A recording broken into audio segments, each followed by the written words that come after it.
There, lad. You got Evening Express? There you go, sir. Sir.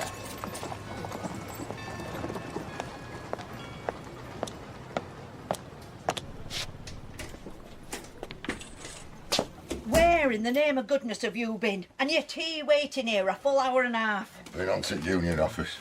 What do you want to go there for at this time? Because I've been stopped. You've been what? Stopped, sacked off, paid off, whatever you want to call it. I'm not even under notice. Higdon's has finished with me and I'm finished with them. There's a week's money there. Well, I never did. What have you been doing, Pa? I'll tell you about it in a minute, Leonard. I want something to eat. There's your kipper. This here fish had been backfire a minute longer. It had started warping. It's like a bit of burnt wood. Happen it's the last you'll see for a bit. Well, what are you going to do now then?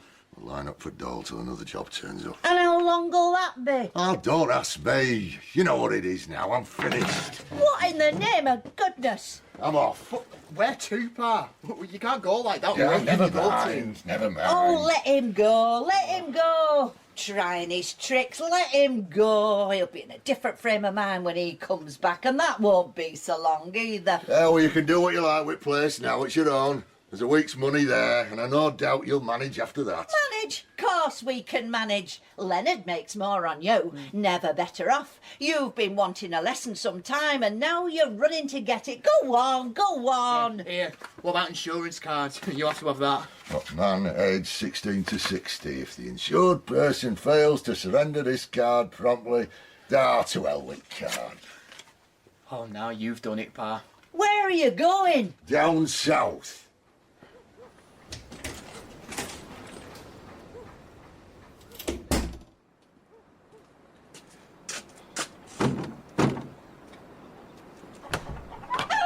Hello, Sam.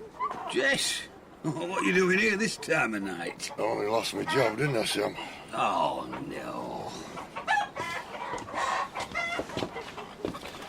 And I'm right sick of home. My son doesn't want me there, and neither does wife. Sit down and have a pipe. And I was just pouring a jug of beer. Oh, that'll go down well. There you go. I'd like to get on the move. I'd like to, knock up and down a bit and see what there is to see before I'm too old and daft. Where do you want to go, Jess? What is it you want to see? I'd like to see something fresh.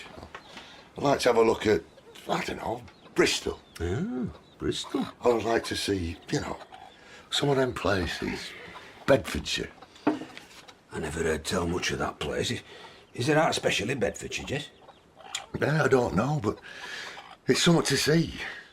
I'd like to go and have a look so I know if there is out there or not. I'll tell you another thing, Sam.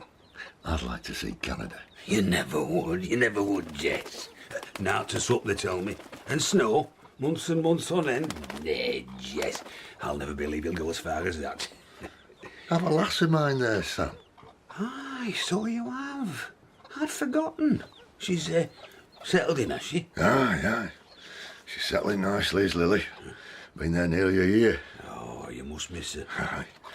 I'll miss her all right. Didn't know I could miss anybody so much. Your Lily were a lively lass, full of fun. Aye. Lively enough, you knew when she was about. Yes, I'd like to go to Canada one day. But before I do that, I just fancy going south for a bit. Not that will miss me.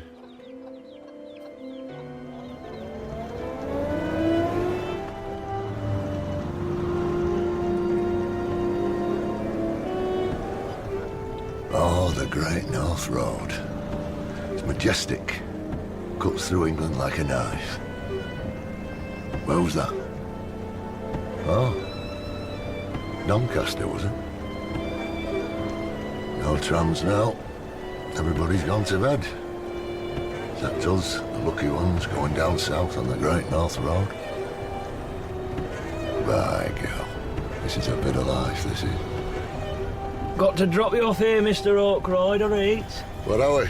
Somewhere between Rotherham and Nottingham. It'll be light soon, you'll be all right.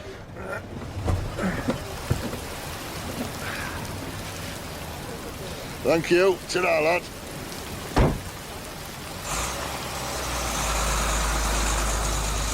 We're a fool to leave home and wander about like this. There ain't a chap in Bruddersford who cared tuppence where I am and what's happened to me. Even Sam Oglethorpe wouldn't bother his head 5 minutes. And my own wife and son will be glad to be rid of me. Nobody cares except Lily. She's far away in Canada. There's nothing wrong with me. Yeah, but I've seen more of England in a night than I have in the rest of my whole life. You going on to the next town, mate? No, I'm not.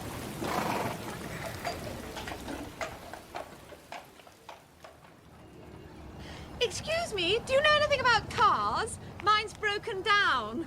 Well, I do and I don't, as you might say. I wonder if the do part of it would apply to this car, because I can't make it start, you see. I wonder if you'd mind having a look at it. Well, you can never tell with these things. I'll have a do at it, though. I bet it's either plugs or magneto. She won't start if her plugs is mucky. We'll have to have a look at them. Let's start with a look at these plugs. Well, they're not so bad, but we'll give them a bit of a rub-up while we're on job. I'm sure you must come from Sheffield. Or is it Leeds? No, I don't. Belong many a mile off Sheffield. I came from Bruddersford. Now, I'll bet you've heard of Bruddersford, haven't you, miss? Yes, that's where they make cloth, isn't it? But that's in Yorkshire too, surely. Well, you couldn't have out more Yorkshire than Bruddersford. And I've lived there all my life. Well, till this week, like. And where are you going to now? I don't know. I was just going to have a look around Roseley today, but I don't rightly know where I'm going. I'm on my way to Roseley. Yeah, it seems like months since I was in Bruddersford. I've done that much and seen that much. I'm fair cap with me, son. But how queer. I've been just like that too. I haven't been away for more than a few days and all kinds of things have happened. And I feel as if I've been away for months and was quite a different person. Don't you feel that too? Aye, I do and all. I've just agreed to do the strangest thing. What's that, miss? To look after a concert party. What, you mean like a group of beer-offs? Oh, no, they hate being called that. I only discovered that this week myself. No, they're professional actors, singers, dancers, and comedians, and they are simply wonderful, each and every one of them. And they've been abandoned by their manager. He's left them without a penny. And the poor dears all want the show to go on, but they'd no one to back them, so I said I would. Isn't it mad? But I've been so sensible all my life that when they told me their plight, I was so enchanted by them all that I just put my hand up and said I'd jolly well back them if their rotten manager wouldn't. Oh, their faces were a picture. I'm not sure I've done the right thing. But then I've done the right thing for far too long. So I'm meeting them in Roseley for lunch to arrange the tour. The Dinky Doos, a musical medley of fun and frolic. Hey, they got some daft names. I don't know naught about a dinky-do. Now do tell me all that's happened to you. But tell me your name first. Mr. Oakroyd's my name. It's a right old Bruddersford name. And mine's Miss Trant. And Trant's an old name too in Gloucestershire. Pleased to meet you, miss. Now try starting the motor again, it might fire. Oh, well done, Mr. Oakroyd. I'm so grateful to you. Let me give you a lift to Roseley. Oh, it's no trouble. Thank you very kindly, miss.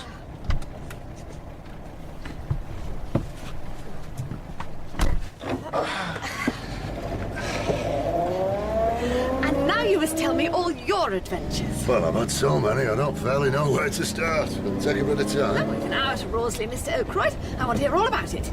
Oh, we're working at mill. I've a joiner, see, but now we're stopped. Sacked, laid off.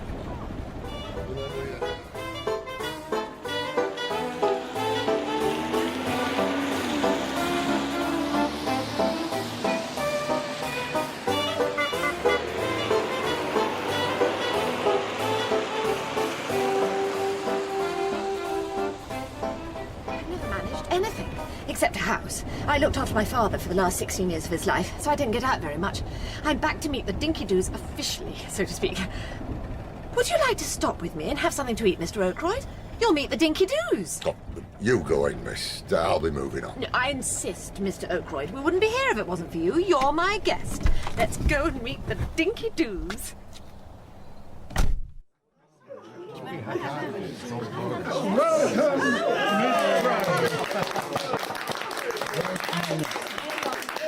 The Dinky Doos are very pleased to welcome you ever since you stepped forward in our hour of need. I'll say this, our show is good, very good. Yeah. And we greatly appreciate your backing.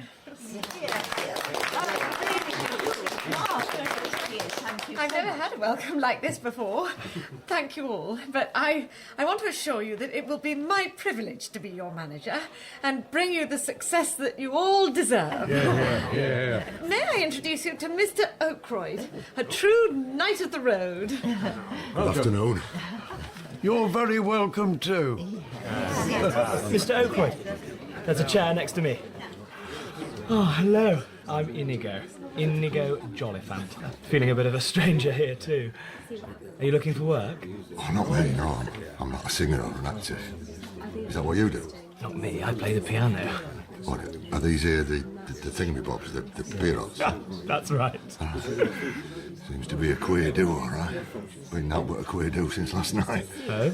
How's that? Well, it began when you were in bed and fast asleep. Half a minute, my dear sir, half a minute. Let me tell you, I never saw a bed last night. Yeah, no more did I. Not at the top of the lorry. Well, I was in a waiting room of a station in the middle of nowhere listening to my friend over there, Mr. Morton Mitchum, play his banjo. What do you think about that? Never knew there were so many folk wandering about. Once you're fairly set off, you're coming them all over the place. Who's that talking to Miss Trant? Mr. Jimmy Nunn. I've been told he's the comedian and one of the best comedians going in Concert Party. Right. Well, he's a funny-looking fella, all right. But you are sure that you can't run the Dinky Doos yourselves, Mr. Nunn? We've 4 weeks owing as it is. Can't pay for our digs here, let alone pay off the show. They've taken all our props at the hall here to pay the rent. It's wicked. Oh, it's the wickedest thing I've ever heard of. But you were going to tell me something about the company. Who's that very tall, thin man in the loud check suit? Name of Mr. Morton Mitchum, professional conjurer and banjo player. Morton Mitchum, Miss Trant. Enchanté, Miss Trent. Who's that rather pleasant-looking, untidy youth with the lock of hair? That's our pianist, Mr. Jolifant. Inigo Jolifant. He's new and he's first rate. Inigo, Miss Trant. It's wonderful to meet you, Miss Trant. And here we are, rogues and vagabonds together. I look forward to us getting to know each other better. And you see that other boy who's talking to him, that nice-looking one? Wait, he's very striking, like a film star. That's Jerry Jerningham, a light comedian and dancer. And I don't mind telling you he's a fighter. Works hard, got personality, and you couldn't want a better dancer. Mr. Jerningham, Miss Trant. Delighted, I'm sure, Miss Trant. If he plays his cards right, he'll be up in the West End before long. They've only got to see him. The only thing is, he won't feed. Never struck a worse feed. You mean that he won't eat? No, not at all.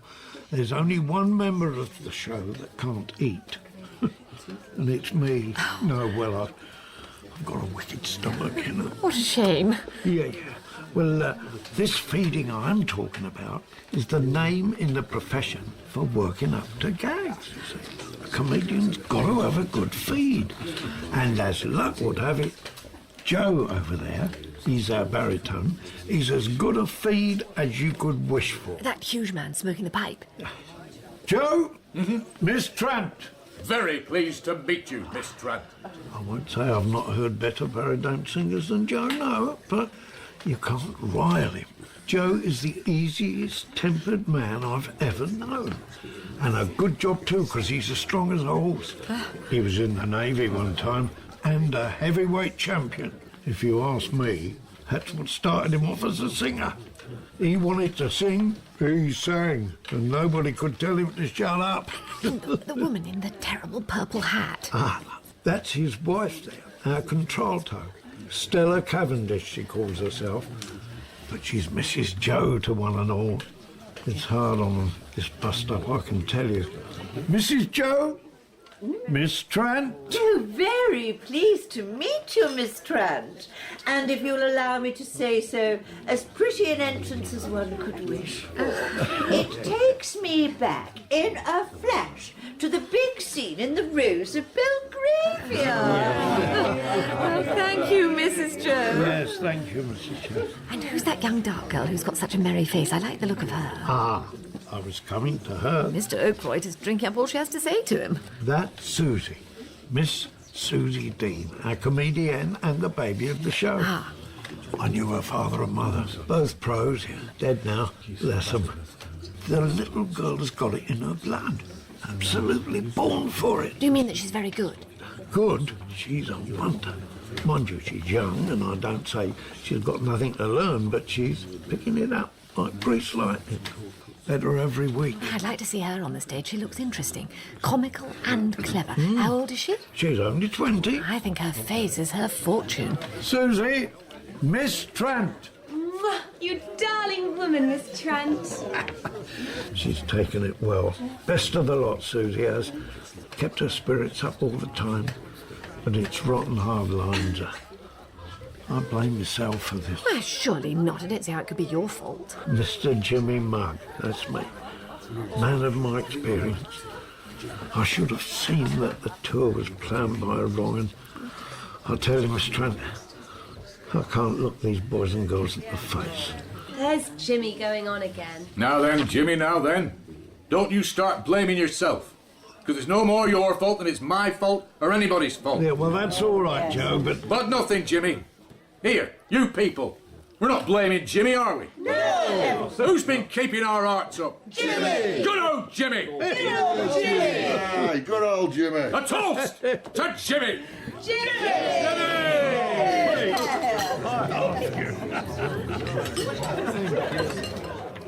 Can I speak to you, miss? Of course, Mr. Oakroyd. Well, miss, I'd best have them traps of mine out of the car if you're getting on like. Oh, Mr. Oakroyd, where are you going? Well, no, I don't know fairly, but... He doesn't know where he's going. He's told me. Oh, he mustn't go, must he, Miss Trant? Of course you mustn't go, Mr. Oakroyd. You don't want to go, do you? Well, don't say I'm out on, as you might say, but I'm not in road here. You can't do out with me. I'm sure we can. I'm sure there's something for you to do, isn't there, Miss Dean? Of course there is. Hurry up and sit back down with me, Mr. Oakroyd. Well, this is a do, this is. This cuts lot, this does. That's right, lad. Hey, yon's a caution.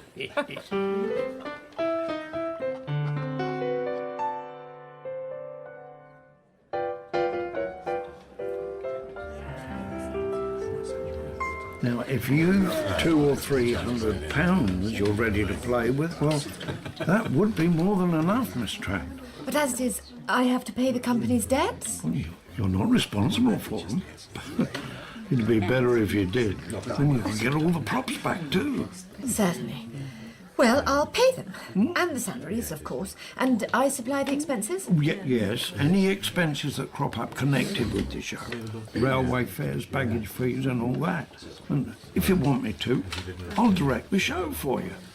I'm sure none of the boys and girls would object to that. You mean that you would rehearse everything and be responsible for the whole performance? Of course I would, Oh, Miss. that would be splendid, Mr. Nunn. Just what I wanted, thank you. I'm only too glad to accept that arrangement of yours. I'll do my very best for you, Miss Trant. There is one thing I want to change, by the way, and that's the name. The Dinky Doos. I don't like it. And besides, I think we ought to start all over again. Ladies and gentlemen, Give him a hand. Not so much of the ladies and gentlemen, Jimmy. you know your own business best there. Now, boys and girls, I'm not going to say much. You've all had a good dinner. I haven't. Usual trouble. Well, you know. And you ought to do the talking. I want to say thanks to Miss Trant here for this feast. Miss Trant has confirmed she is going to run the show. And we're going to turn it into the best little concert party on the road today. I hope Miss Trant will think soon she's been lucky to come across such a show. You'll all be glad to know that Mr. Morton Mitchum is joining us, and he is, both on the banjo and with the cards, an artiste of great talent. 4 times around the world, huh? 4 times around the world, yes. Having played in Europe, Asia, Africa, America, Australia, and the Isle of Man. Am I right, sir? You're right, sir. The place of the late pianist Oh, a nasty fumbler, if ever there was one. will be taken by Mr. Inigo Jollyfant at the piano there, who is new to the profession and a first-class musician, as those of you who have heard him will testify. Thank you, mate.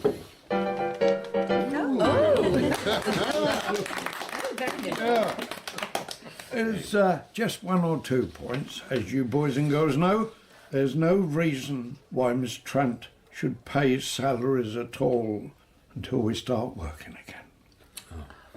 But she says she's willing to pay 2 weeks' money to all the old members of the party.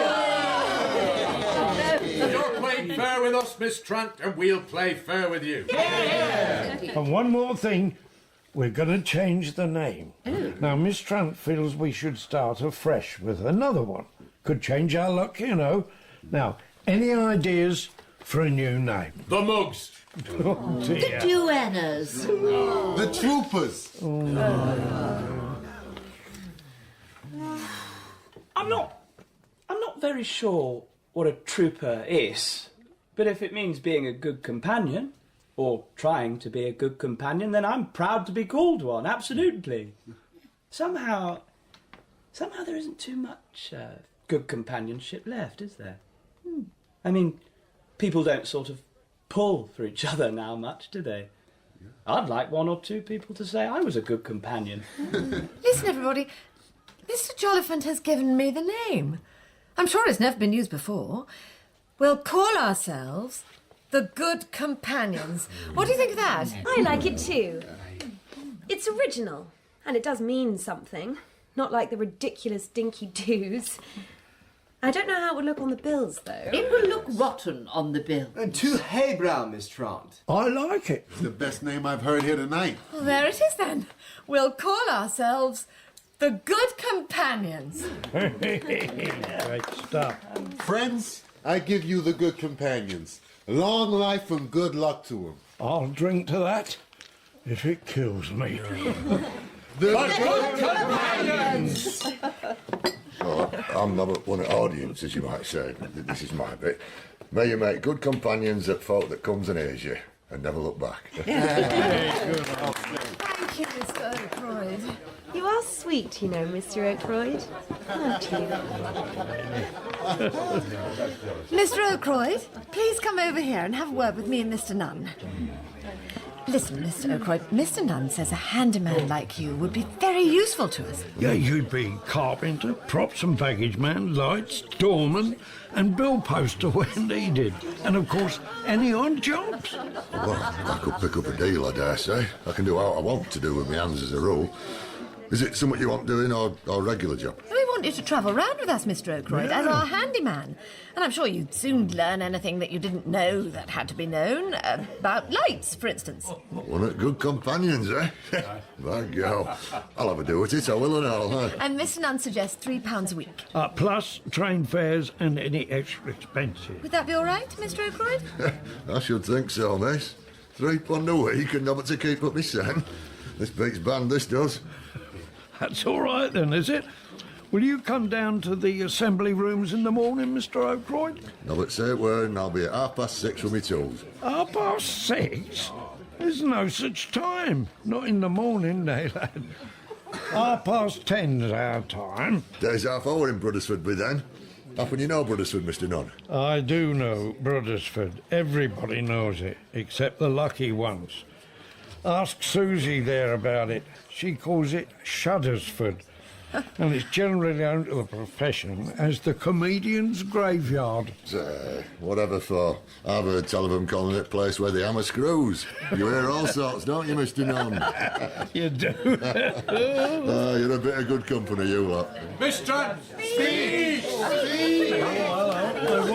Come on. I haven't anything to say at all, you know, except that I'm sure we shall all get on very well together. Yeah. You must forgive me if I make mistakes or say anything silly, because, as you know, I don't really understand this business. But I'm sure you're all very clever and work very hard, and as tomorrow and afterwards, when you're good companions, you'll be cleverer still and work harder. And now I'm going to bed. Oh, yes, I am. I've had an awfully long and exciting day. It seems to have lasted about a week. Now I'm tired. Good night, everyone. And thank you, Jimmy. Thank you, Miss Trant. Good night, Bush. Good night. Good night. Good night. You can watch rehearsals as long as you like, Miss Trant. After all, you're the governor. Mr. Jolifant plays beautifully, don't you agree? Yeah, he's an amateur, but he's got real style. You're perfect for me, Mr. Jolifant. Thank you so much. Thank you, Mrs. Joe.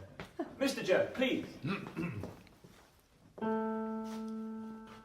Just a song at twilight, when the lights are low. You're a real musician, Mr. Jolifant, so you won't mind putting down some of his numbers a semitone or a tone, will you? A pleasure, Mrs. Joe. Weary, sad the day and long. Earth makes Joe sing love songs. Well, they don't go down badly. People must think it hurts him more than it hurts them. Comes love's old sweet song. Thank you, Mr. Jolifant. I can tell you're going to bring the very best out of me. My pleasure, Joe. Mr. Jerningham! Jimmy, do you mind if I play something of my own? You go for it. That boy can dance to anything. What do you say to slipping round the corner, far from all the bustle and the noise? Somewhere we can walk and perhaps a little talk, like all the other spooning girls and boys. There's nothing quite like slipping round the corner, out of sight of all the ballyhoo. And maybe when we're there, I can show how much I care when I'm slipping round the corner with you. One more time, Jerry. Okay. What do you say to slipping round the corner, far from all the bustle and the noise? Somewhere we can walk and perhaps a little talk, like all the other spooning girls and boys. There's nothing quite like slipping round the corner, out of sight of all the ballyhoo. And maybe when we're there, I can show how much I care when I'm slipping round the corner with you. Oh, but it's a wonderful little number. There's nothing going to touch it, nothing, Jolifant. And it's my number, isn't it? It must be my number, I insist. Yes, you can sing it. I must try this, I really must. You know, you look like being a gold mine, Jolifant. Now, do promise me you'll let me sing this for at least 2 or 3 months before you send it anywhere. Oh, that's all right. I wasn't thinking of sending it anywhere. But, my dear boy, of course you must. There's pots of money for things like this, pots. Surely you knew that. Oh, that's wonderful, Mr. Jolifant. Mr. Jerningham, simply wonderful. That's going straight into the show. But where did you get that duck? That perfect fat duck of a number. Let's have it again. I want to try it with Jerry. Oh, no. Sorry, Susie, we're all blown. Well, whose is it? And where did it come from? Tell me all about it. It's my new number, Susie. And there's the boy who wrote it. Do you mean to say you wrote that? A poor thing, but mine own. Absolutely.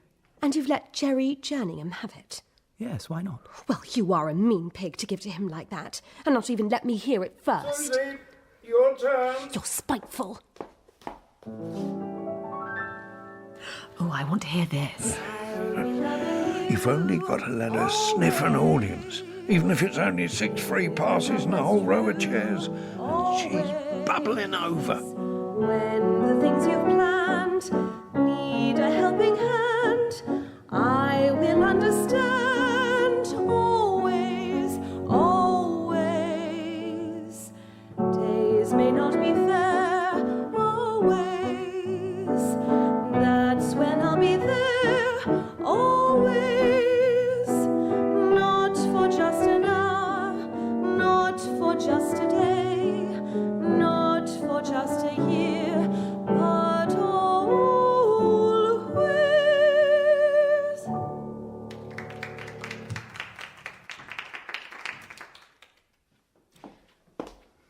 now?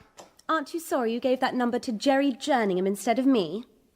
I think that you could have better material to show off your talent. That's what I think, Susie. You're not patronising me, I hope, Mr. Jollyfant? No, not at all. Perish the thought, Susie. Do you know what you're going to do now, Mr. Jollyfant? You're going to write another song, just as good as that, if not a wee bit better, and that number will be all for me. I can hear it coming. And listen, I'll promise to put all I know into it. And then one day a big manager from the West End will hear me singing, and he'll send for you, and he'll send for me, and we'll both make our fortunes. You'll have Felder and Hunterman sitting on your doorstep, and I'll have 15 agents fighting on the stairs. Isn't that what you're going to do? Yes, I'd like to do that. And are we friends? But we don't know each other very well, do we? What's the good of being a good companion if you're not friends? I'll tell you who's my new friend. Mr. Oakroyd. Ah, Jess. Did you know his name's Jess? It's Josiah, really. Isn't that too sweet? He comes to me and asks all about curtains and footlights and spotlights and props, and he goes about looking so important when he's anything to do. He's already mended my basket for me. He says, "It'll be champion now, Suze." We're very thick, I can tell you. I heard him saying to Miss Trant, "Her and Al Lily's as like as two peas." What do you think of that?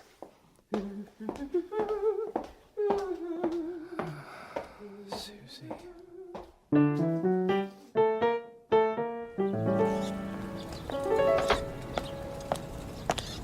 We got room for me in back? Of course, Mr. Oakroyd. There you are. Goodbye, Rosalie. Well, no one likes playing to the Wood family. The Wood family? Are they... It's what we call an empty row of chairs. Oh, of course.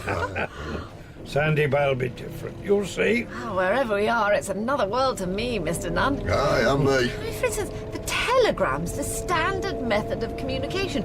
Everybody seems to be wiring everybody else. No one writes a letter anymore. Aye, we're keeping all telegraph lads in country on run. I've still got heaps and heaps of things to do. I wondered at first how I should find anything to do, but now I seem to be busy from the crack of dawn with dates and rentals and seating and production numbers and costumes. But you like it, don't you, Miss Trant? You like what you do. I've never been happier, Jimmy. It's a bit of life, isn't it? Give me a bit of life, I say. Sandy Bay, here we come. Bleak white seaside. It's not work, it's a dream of work.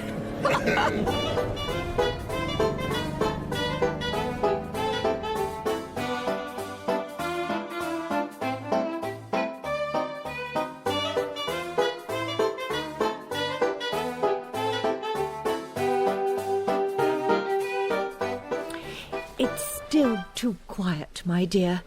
If Saturday's a fizzle, I shan't dare to look Miss Trant in the face. I must say, I'd like to show her a real night. I fancy a full house, money turned away, encores all round, 5 curtains, speeches, thanks from the manager. That would buck her up no end. I know it would. Exactly. Experienced as I am, very few artistes have struck more dead frosts than I have in my time. I cannot sing to chairs. I can feel the empty spaces, my dear. I assure you I can. Thanks, Maisie. There you are, gents. On the house. Well, I've run the pavilion for 10 years, and it's always the same. If it's fine, they don't want to come inside, and if it's wet, they don't fancy the walk. What do you think of the show, Mr. Pauls? I don't say it's to everybody's taste. It's not one of your bustling, knock-em-about, come on, let's have the applause shows. But I'll tell you frankly, I like it. You can put me down for that. It's a fine little show, and we're as disappointed as you are. Well, thank you, Mr. Pauls. Yeah. Well, I must be trotting. Yeah, he's always trotting. Well, if you ask me, I think we're getting going in the town. If we were here another week, we'd be playing to capacity. Yeah, well, that's just what I think. We've got going, but too late. And Miss Trant has put up a lot of money for us. A lot of money. Here, let's ask at the window if there's any bookings for tonight. Come on. Good morning, my dear. You're looking very bright this morning. dear. I've booked out about 2.5 rows of the 2 and 4 pennies already. Hey. And I've had several inquiries on the telephone. It's looking like it'll be full up. Bless you, my child, for those kind words. What did I say?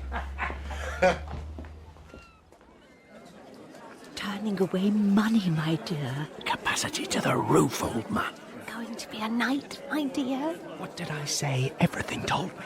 Now, Miss Trant, can't you feel a difference? I can, Mrs. Joe. I certainly can. Instruments away. Now, Inigo. Ready with that curtain, Oakroyd? Boy, it's gonna be a show tonight. You say just slipping round the corner, far from all the bustle and the noise. Somewhere we can walk and perhaps a little talk, like all the other spooning girls and boys.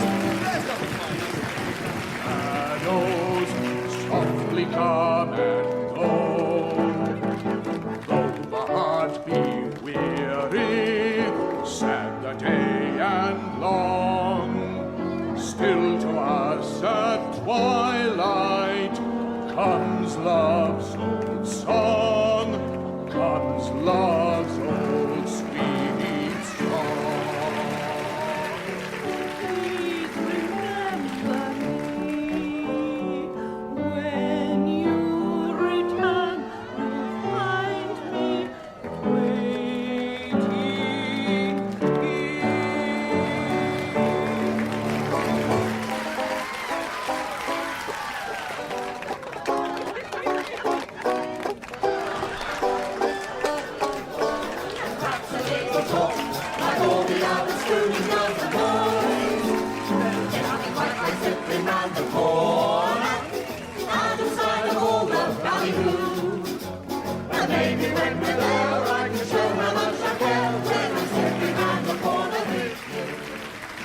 All I've ever wanted, so I can see you once more.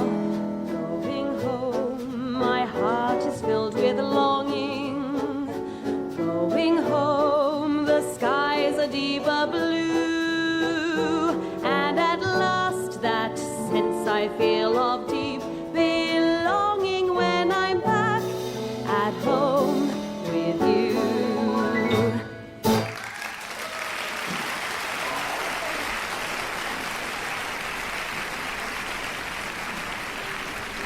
That's a bit more like it. Oh, look how Inigo works, and he never even got so much as a hand. Yes, it's a rotten shame. Oh, you were wonderful, Inigo, and the song you've written me is a darling, darling number. Oh, thank you. Well done, Inigo.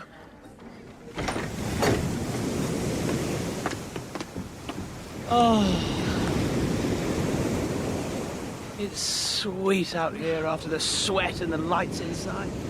The murmuring of the sea. And look, those lonely lights far out. Oh, it's beautiful. And I'm so happy to see the show received like that. It was simply and completely wonderful. Well, that was a night, wasn't it? What a send-off! A riot at Sandy Bay, my dear. Good night, dear. Good night. Sleep well. Good night, ladies. Good night. Oh, I'm exhausted, Jimmy. Although I haven't done anything. I feel as though I could go to bed for 3 days. Thank goodness it's Sunday tomorrow. Yeah, and by the way, I've looked up the trains for Tubra, the usual cross-country business, an hour's wait at Mudby on the Wash, and then another hour at Washby on the Mud, and so on. Who are you taking in the car, Miss Trant? You better let us know. The Theatre Royal, Tubra. Good heavens, I've forgotten. Oh, I was thinking I was going to have a nice, quiet day with breakfast in bed with a book and then a little sewing. I'd forgotten about Tubra. Isn't it terrible? We've got to begin all over again.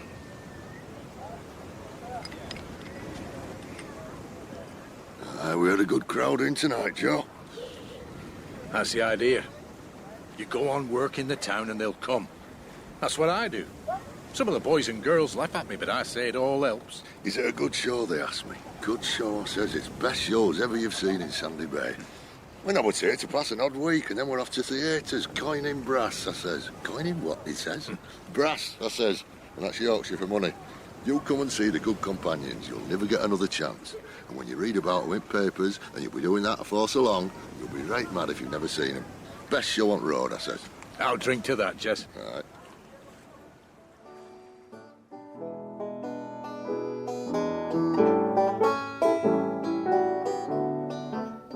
As soon as I saw the outside of the building, I knew at once I'd made a mistake booking it. The Theatre Royal Tubera. It sounded the real thing. Aye, Miss Trance, it's mucky backstage too. You never saw such a muddle. Come and have a look at it. If this is a theatre, give me them pavilions every time. Tubera's got a bit of a miserable look to it, hasn't it? Oh, hello, Inigo. Bit grim here, isn't it? Oh, sorry. Hello, Miss Trant, Mr. Oakroyd. And the bookings are not good, I'm afraid, Inigo. We've had a terrible journey across country. Jimmy's very bad with his stomach. Susie and Mrs. Joe have the flu, and pretty much everybody's half dead today. Lord help us.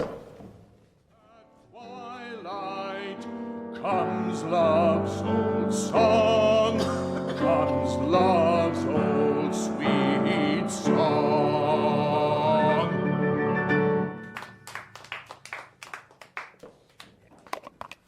Talk about a frost. You could skate on it for weeks. And I'll swear I've a temperature of 102. And I'm sure you look it, my dear. Was there an audience at all tonight? Was anybody in the house? I thought I heard a sound once from somewhere, but was I mistaken?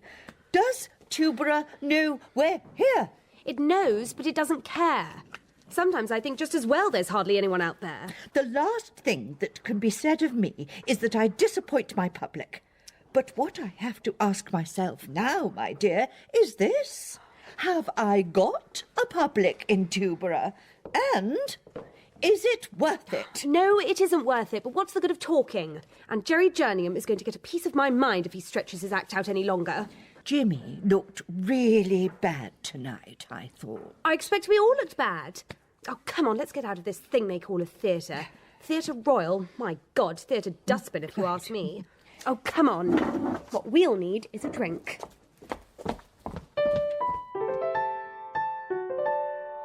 Bound to be a bit of a bust-up in the company soon, mark my word. Gosh, I suppose we are up against it. Oh, that's it.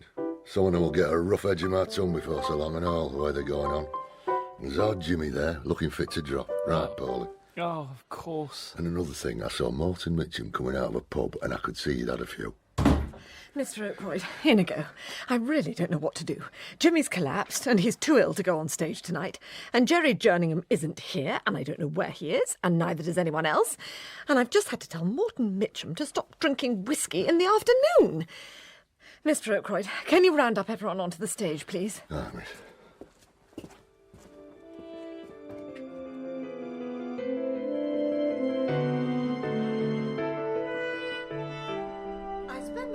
Trudging through black streets, in black rain, in a dingy hotel or a dirty, broken-down theatre, and watch our performance turning into a dismal sketch of the usual show. I've had enough. I think you'll agree that we've got to decide what's to be done. Yeah. To begin with, about tonight. Jimmy and Mr. Jerningham are indisposed. Ooh. Is it worthwhile giving a performance at all? Well, it's true. Last night was ghastly. They'll be throwing things tonight. Preposterous. Why shouldn't we give a show? Oh, out there in Timbuktu, way back in '83, you worked miracles. You know nothing, young lady. Oh, you go. Now that won't do, my dear. Do not let us forget ourselves, please. We're having our trials and troubles, I know, but don't let's descend to name-calling and badinage and rudeness. Is it worthwhile going on at all? That's what I'm asking myself. I think so. Oh, I knew it. I knew No, please don't misunderstand me. It's not only the money I'm thinking about, though I've lost a good deal, as you must realise, especially this week. And you mustn't imagine for a moment I'm rich, because I'm not. It was only because some money came unexpectedly that I was able to do this. Oh, you're not really going to chuck it, are you, Miss Trant? I know we've done badly so far, but really we haven't had a chance yet. Not a dog's. I'll never, never forgive Jerry Jerningham as long as I live for going off like that. That boy's yellow. I suppose he has gone. Yes, he must have gone. Well, there you are, you see. The first real test, and look what's happened. What attracted me at first, more than anything, was the way you were all so loyal and kept so cheerful and friendly under the most horrible conditions. But now you're quarrelling, not bothering about the show, not making the best of it, leaving the rest of us in the lurch. Well, I'm afraid I don't see you at all like I first did. No, I suppose I can't blame you, Miss Trent. But... oh, I'm sorry. You don't know how sorry I am. Nay, lass, take it easy. Take it easy. Stick it. Don't give up, Miss Trant. Have another do at it. I fair hate the thought of a thing turning to now before it's got started. Never let it be said that this tuberer took all the art out of us. Tuberer be damned. That's the stuff, Master Oakroyd. I'm with you there, absolutely. It's not but a matter of turning a corner. Give this up now and it's all flummoxed. Might as well never have started. We'll get on road again, chance it, and mark my words, if we're not there right up at top of the tree before most of you can say Jack Robinson, nay, I'll eat this cat. Darling Mr. Oakroyd. Now then, look who's walked in. What about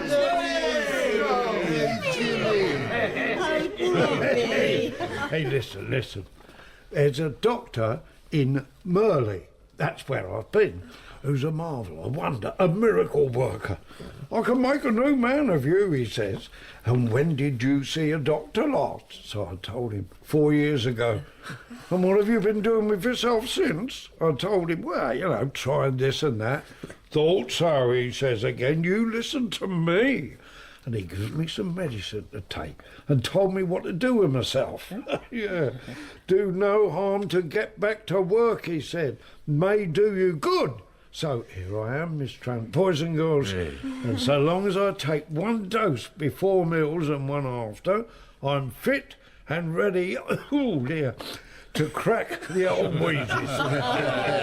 And Miss Trant, I've just been handed a telegram for you. Who's it from? It's from Mr. Jerningham. We'll be with you in an hour. Abject apologies. Lost my way, then lost my trousers.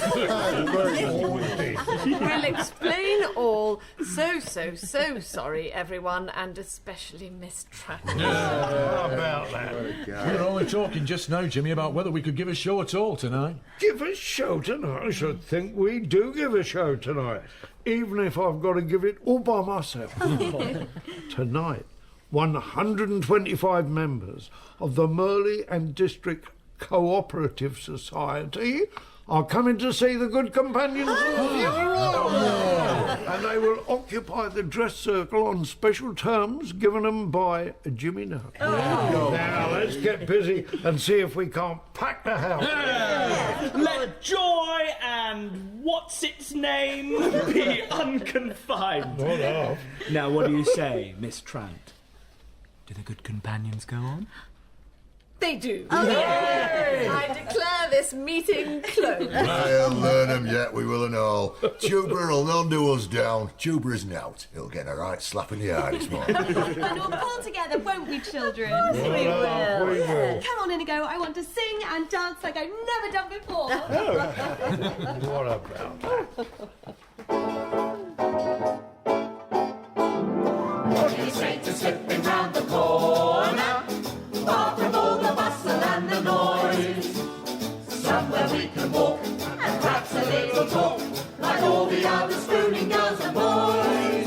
There's nothing quite like slipping round the corner, out of sight of all the ballyhoo. And maybe when we're there I can show how much I care when I'm slipping round the corner with you. And maybe when we're there I can show how much I care when I'm slipping round the corner with you.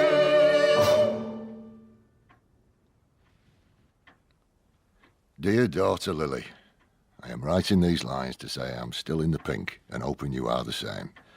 We are now in good old Yorks, and so had a good and merry Christmas. I had my Christmas dinner with landlady and family, and had goose and pudding and etc. I wish you'd been there, Lily, to keep your old father company. I went on tram to Bruddersford and called at 51. Your mother was looking poorly, but when I asked her, she said she was all right, and as she was a bit short with me, could get nothing out of her. I saw our Leonard, who's doing well. Your mother told me you'd not written to her, only to me, so I think, Lily, you'd better write to her as well sometime, for She is your mother when all's said and done. And as I say, she's looking poorly. The good comps are going well here, and will do so if I know anything at other places on the road. Wishing you and Jack a happy new year, and all the best. Keep on writing to me at 51, and I'll send on. And keep your heart up, Lily. We will have a good laugh, the two of us, yet together. With love and kisses from your father, J. Oakroyd.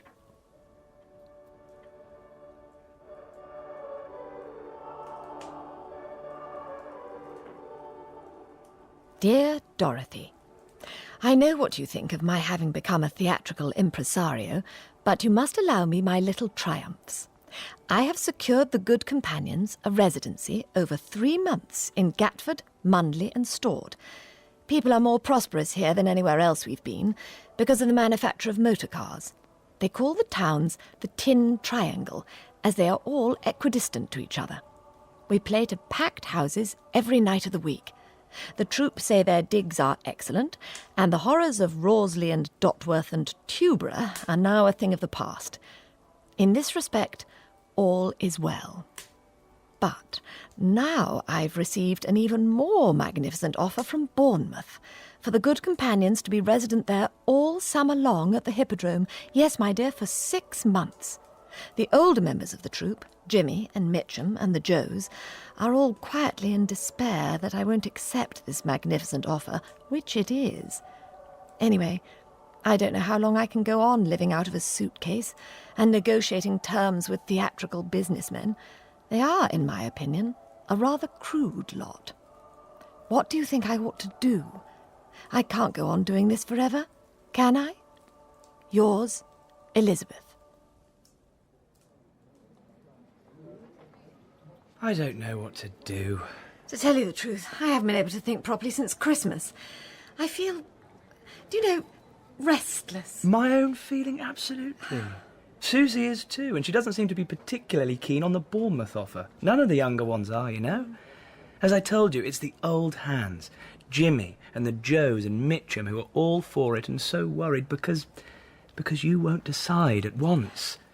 They think it's a marvellous offer, absolutely. I know, poor dears. It's just what they've been wanting. I rather think that Jimmy and Mitchum and possibly Joe, the anxious lads, are downstairs in the bar in the hope of getting the latest bulletin or ultimatum. Inigo, will you please slip down and tell them to wait a little longer, because I may want to see them. Of course I will.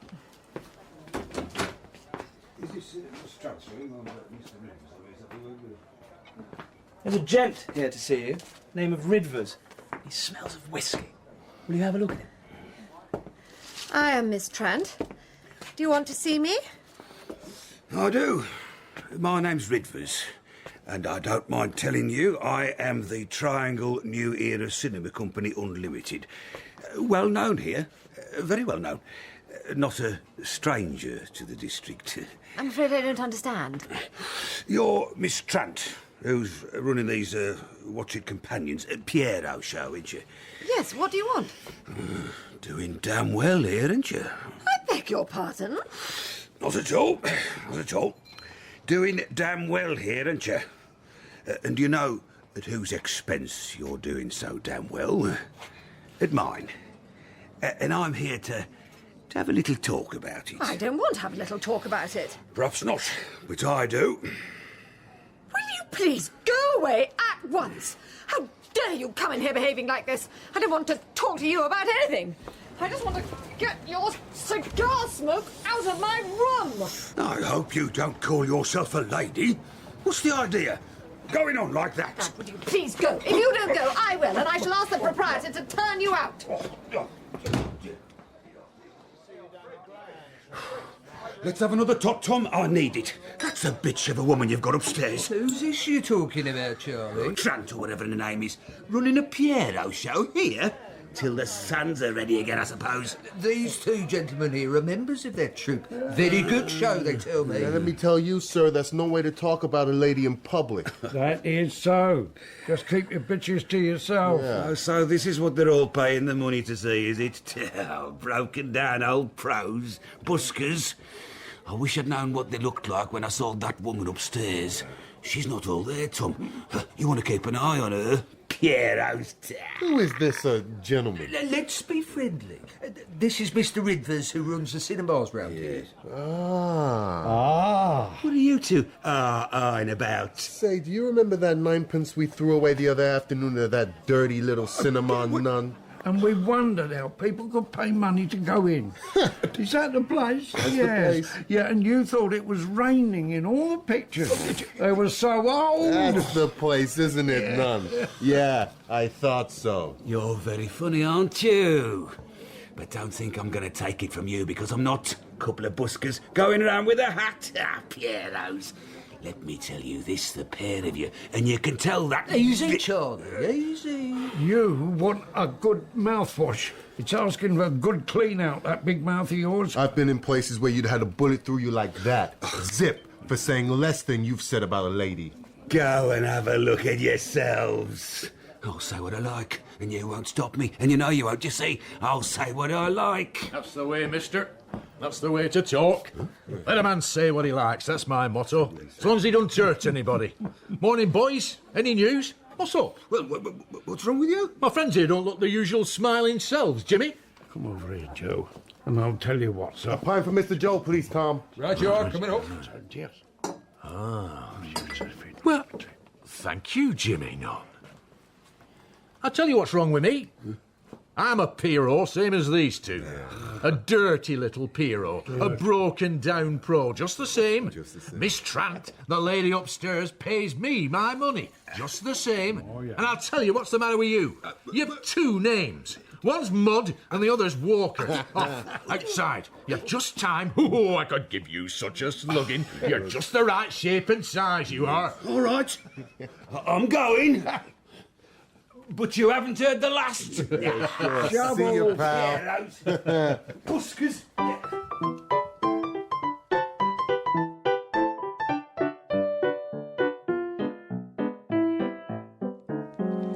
You like it here in Mumby, don't you? To be quite honest with you, my dear, I do. It suits me down to the ground. It would be a sin to grumble, it really would. But I'm not grumbling. Quite so. I find these three towns terribly confusing, don't you? I can never remember which one I'm in, but staying on in the same rooms makes it resident, I think. Though, of course, compared with the whole summer season at Bournemouth, this is nothing. When I heard of that offer, the moment I heard of it, Susie, I said to Joe, our luck has completely changed. We're made. And he agreed. Yes, I suppose so. I suppose we ought to think ourselves lucky. Undoubtedly. Remember Rorsley, where Miss Trant found us. Bear that horrible place in mind, my dear. Oh, I know. But, Mrs. Joe, I really honestly don't want to spend the whole summer in concert party work at Bournemouth. What you want, what you're pining for, Susie, is a big chance. That's why you're restless. Well, keep on quietly, doing your best. It'll come. That's what I say. Thank you, Mrs. Joe. And you know who's pining for you, don't you, dear? Please, Mrs. Joe, I hardly need reminding. What do you want for your birthday, Susie? Well, Miss Trant's organising a benefit performance. She says I'm only 21 once, and she wants me to have a night I won't forget. You don't need to buy me anything, Inigo. I want to get something very special for you, Susie. That's enough, Inigo. Just surprise me. Tell me, are you fed up with me? Does the sight of me mooning round make you feel sick these days, or what is it? I've been in a queer sort of mood lately, I know. And you've been so heavy and serious, too. You just irritate me. Why? Why? What do I do? Oh, you're so... I don't know. Feeble. Feeble? I mean, you're feeble about your work. Look, you don't even know what I'm talking about. You're just a feeble amateur. That's all you are, Inigo. If you'd only go and get something done for yourself, and you certainly could with those songs, I wouldn't mind. I hate to see chances thrown away. It makes me sick. So that's it, is it? Yes, that's it. I'll show you. I'll show you, feeble. Well, you're exceedingly feeble at this very minute. Not my kind of man at all.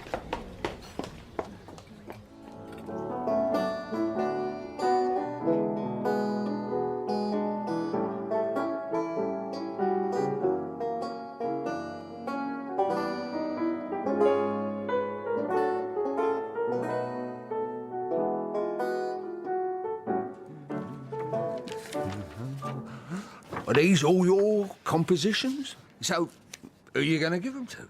Not the least idea. If I was you, if I'd written these, I'd be up in the Charing Cross Road with these numbers this afternoon, and I'd stay there, never mind about the job here.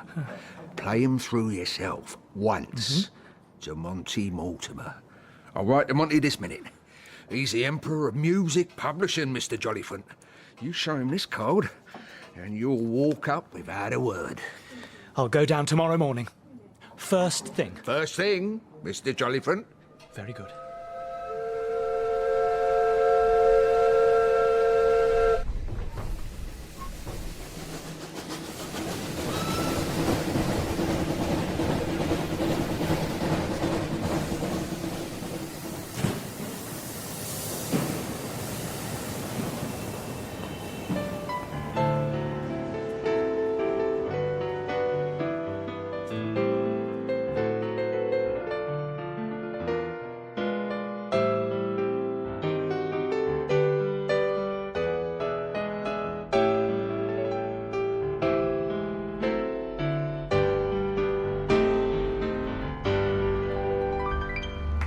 I can use all those numbers you've got there, and some more, if they're as good, and some more after that. Performing rights, sheet music, gramophone records. Well, you know what happens, or you ought to. There's bags of money in it, as you know. Bags and bags. And Mr. Pitzner here and I can start you going. I understand you came up to Felder and Hunterman. You're not tied up to anybody else, not even negotiating with them, is that right? Correct, absolutely. Nobody in London has heard these things. Though I don't mind telling you, they've been a colossal hit in all sorts of places you've never heard of. With my troupe, the Good Companions. Good, and I'll bet they are. Well, my Mr. Jollyfant, you've come to the right firm here, no doubt about that. And of course, you'll be willing to publish here, that right? I should think so. And now, what do you say, Mr. Jollyfant? Well, I've got a good deal to say. Terms, of course. Don't you worry, they will be all right. They're going to surprise you. That's what we're going to talk about. I've got terms too, and I hope they won't surprise you, but they might. Explain, Mr. Jollyfant. I want you to see a friend of mine. One of the girls in our concert party at Gatford. I don't want you to engage her. Naturally, you haven't seen her, but once you see her, you'll want to give her a part. She's a genius. The real thing. Don't you bother your head about your concert party, my boy. You've done with that. In a month or so, you'll laugh when you think of it. You will. What, because you've taken my songs, you mean? That's right. You'll be too busy. Can't be done. Can't be done. Absolutely. Those are my terms. You've got to have a look at this girl. See her working. Otherwise, no songs. Take it or leave it. You can't mean it. You can't, really. No, damn it! If you saw this girl, her name's Susie Dean, by the way, you'd jump at her. Somebody will soon, I can tell you that, and it might as well be you. She's on tonight. In Gatford. Tonight? In Gatford? Oh, come now. You've had your laugh. Let's talk sense. Let's get down to business. I have got down to it. I'm up to the neck in it, absolutely. No Gatford. No songs. I'll do it. It wrecks the rest of this day, but I can fix that. Yes. Tell me where I've got to go. Don't forget to see I've got a decent seat. Mr. Mortimer, I should like to ask you a question. You're a man of experience, you know the world. Do you honestly think I can be described as feeble? Happy birthday to you. Happy birthday to you. Happy birthday, dear Susie. Happy birthday to you.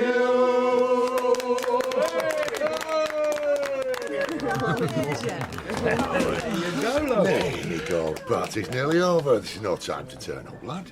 I thought you'd have been first here, didn't I? That's right. Where the name of goodness have you been to, young fella? We want an apology from you. Oh, shut up, Joe. We don't want anything of the kind. It doesn't matter.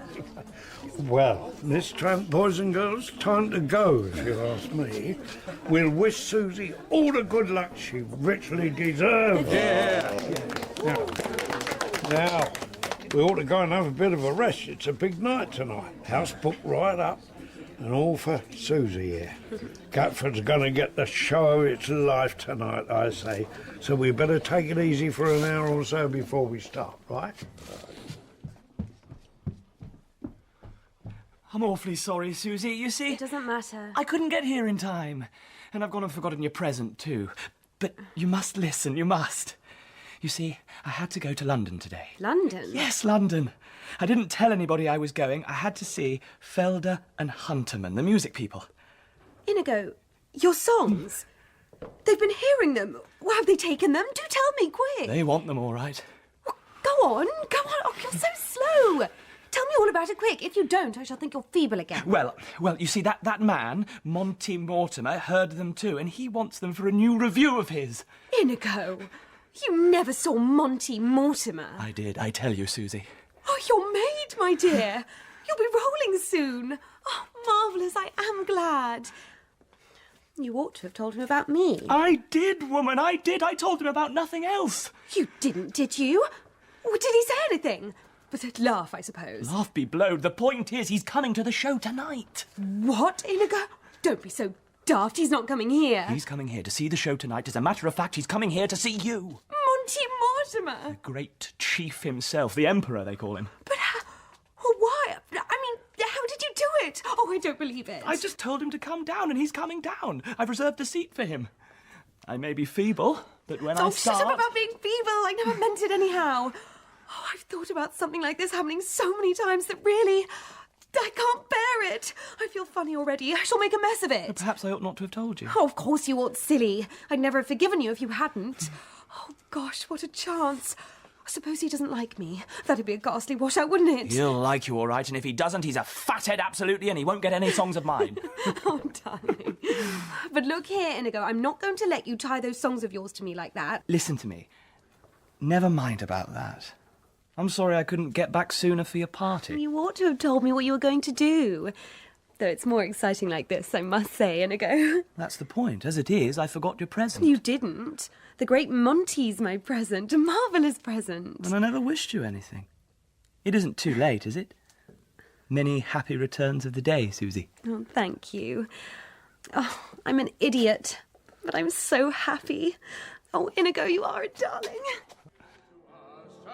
Twilight,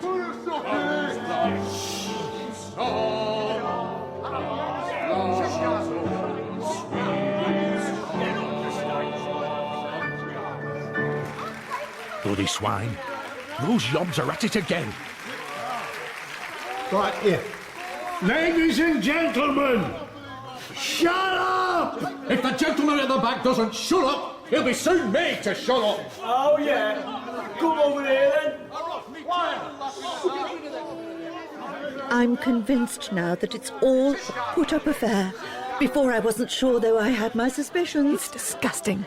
We've certainly had more than our fair share of it this week. Well, perhaps it'll stop soon. They may settle down when the show's got going. And they may not. It sounds bad to me. And put up. And whatever do those people in the box think? Well, if there's any more of it, I'm going to have them turned out. It's vile and unpardonable, and I'm not going to have it. If they spoil it for me tonight, I'll kill the beast. Don't say that, my dear.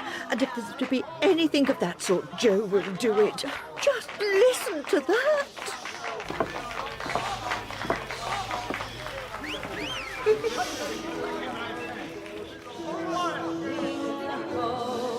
The sun is at my windows. Going home, the birds sing at my door.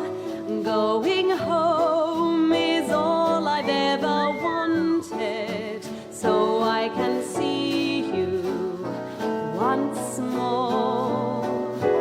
Going home, my heart is filled with longing. Going home, the skies are deeper blue. And Oh, watch Susie. She's simply on fire tonight. Or they won't boo her off the stage. when I'm back at home with you.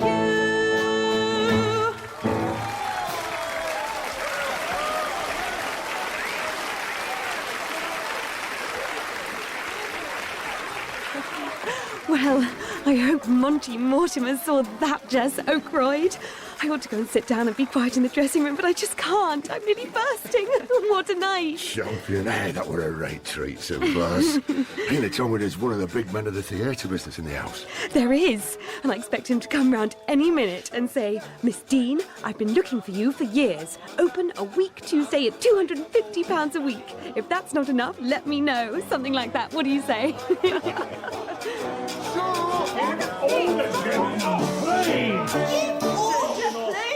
It's gonna be a riot. A riot. Order! Order! Order! Gentlemen, will you shut up, please? I've not been so exalted since that awful time at Grimsby when they were all drunk and threw the fence. On behalf of my fellow artistes, I would like to appeal to those members of the audience at the back there to keep quiet. Fire! Fire! There's no bloody fire. No fire! Keep your seats, please! Get them house lights on! Turn on the house lights! The lights! There is no bloody fire. Come on, Joe. Let's keep these thugs away from the switchboard. Go on in there, Joe. Oh, it'll take some time to come round. Keep your seats, ladies and gentlemen. Please keep your seats. The switchboard's blown. Mr. Oakwood, please let's get the whole company out of the theatre. I think the stage might collapse. Please, hurry. I don't want anyone to get hurt. Look out! Get out of the way, short!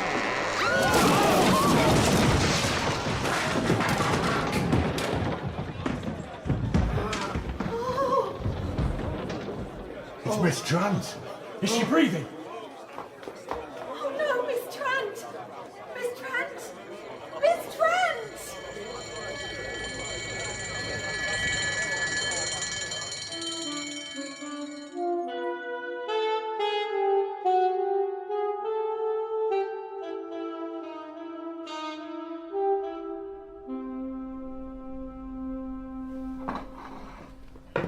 Royal looks like a ruin.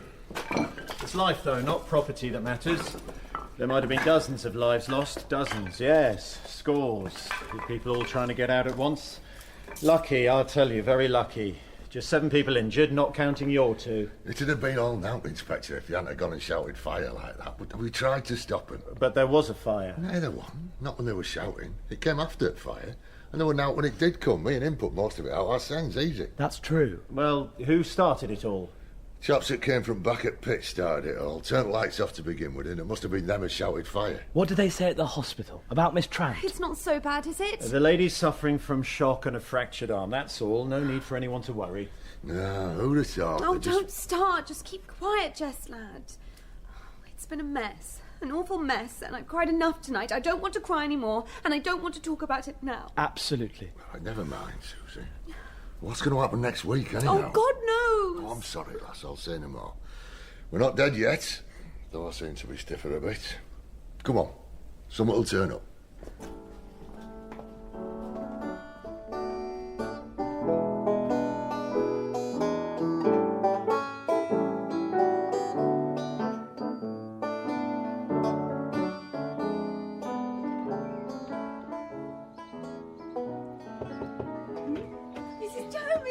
Oh, you did give me a start, my dear.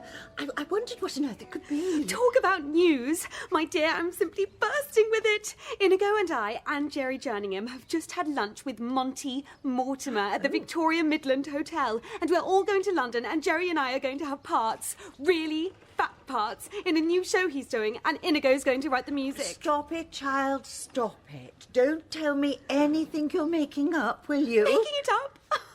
I couldn't make it up. And I've news for you, too. Anything, I'm sure, would be welcome. There hasn't been anything said about us, has there? Of course there has. That's what I'm trying to tell you. Mr. Mortimer's wired to the Llandudno man who's setting up the resident concert party at the Hippodrome, personally recommending you and Mr. Joe and Jimmy. No, you're pulling my leg. Well, we'll soon see. He was told to wire a reply to Jimmy. I can't bear it. I've just seen Miss Trant. How is she? Well, she's much better, bless her, and sitting up and taking as long as she wants to be looked after and to recover, because the man who's looking after her is the Scottish doctor she's been quietly in love with for ages. Oh, yes, she talked about him once, bless her. And there he was today, looking into her eyes and calling her Elizabeth. No. Very tall and very bony and very serious, but with a nice, kind face. And if he's not proposing marriage the morn's morn, and if she's not gladly accepting him, I'll go and eat my best bonnet. What, my dear? Oh, if only that would happen to me.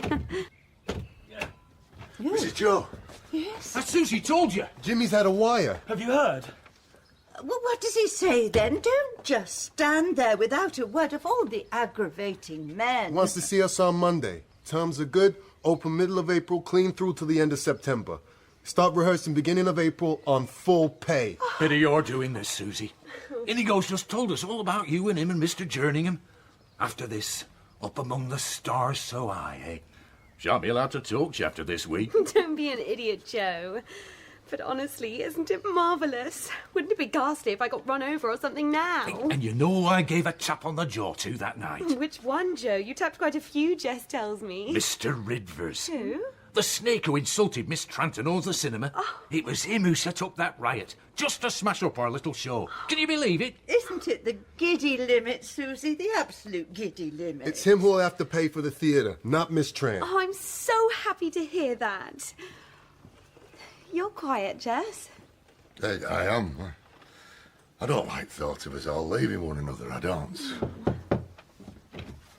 Oh, you're all here. Mr. Oakroyd, a telegram for you. What, for me?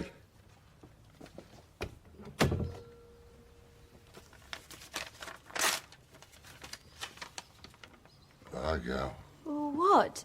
What does it say? Come at once, mother bad. Leonard. Leonard is my son. That's ruddy hard lines, Jess. Hope for the best, though. I knew there was something. I did, I knew. Well, I'm on be off as soon as I can. Oh, Jess. So that's it, is it? Oh, never you mind, Suze. You look after your son. And if yon theatrical man does offer you £10 a week to go up to London, you take it on. Oh, I miss you so much, Jess. Hey, and I'll right miss you and all. And Mr. and Mrs. Joe. Inigo, Mitch and Morton, Jimmy Nunn, Jerry too, and of course Miss Trant and all. What about poor old good companions? We'll keep on, Jess. You come back and find us in Llandudno. Yeah. I think you're marvellous, Jess. Let's run away to Canada together, shall we? Susie, there's naught I'd like better. We would ever do. I'm off now.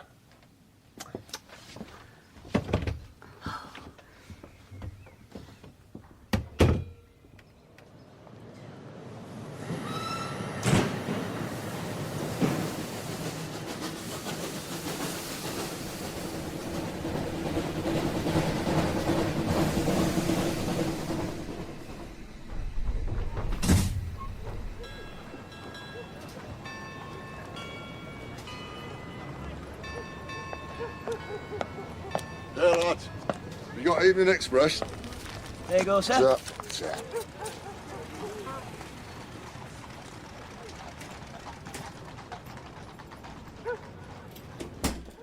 You get fathead, Leonard. Why didn't you let me know before that your mother was so poorly? You haven't the sense you were born with. I couldn't. How do you mean you couldn't? Of course you could. I couldn't. I told you, I didn't know at first, and then when Ma was taken so bad, she said, "Don't tell your father, it's the last thing she said to me." What does she want to say that for? Yeah, I don't know. Except she didn't want you to know. Well, I'll go to infirmary in the morning. After they'll let me see you. It's peritonitis, Father.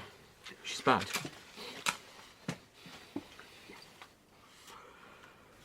Chap offered me a job in Manchester the other day, and I'd like to have taken it. Well, you do whatever you think best. I've no call to be telling you what to do. And whatever else you've done, you've not been a bad lad to your mother.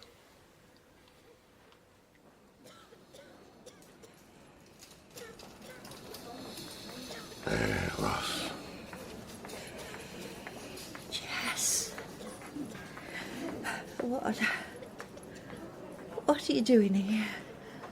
Our Leonard sent. I didn't tell him to. He thought he'd better send word. He's been a good lad. I told him he's been a good lad to his mother. Time you thought so. Aye, good lad. Hot Leonard. Is he coming soon? As soon as he can. Or whenever you want it.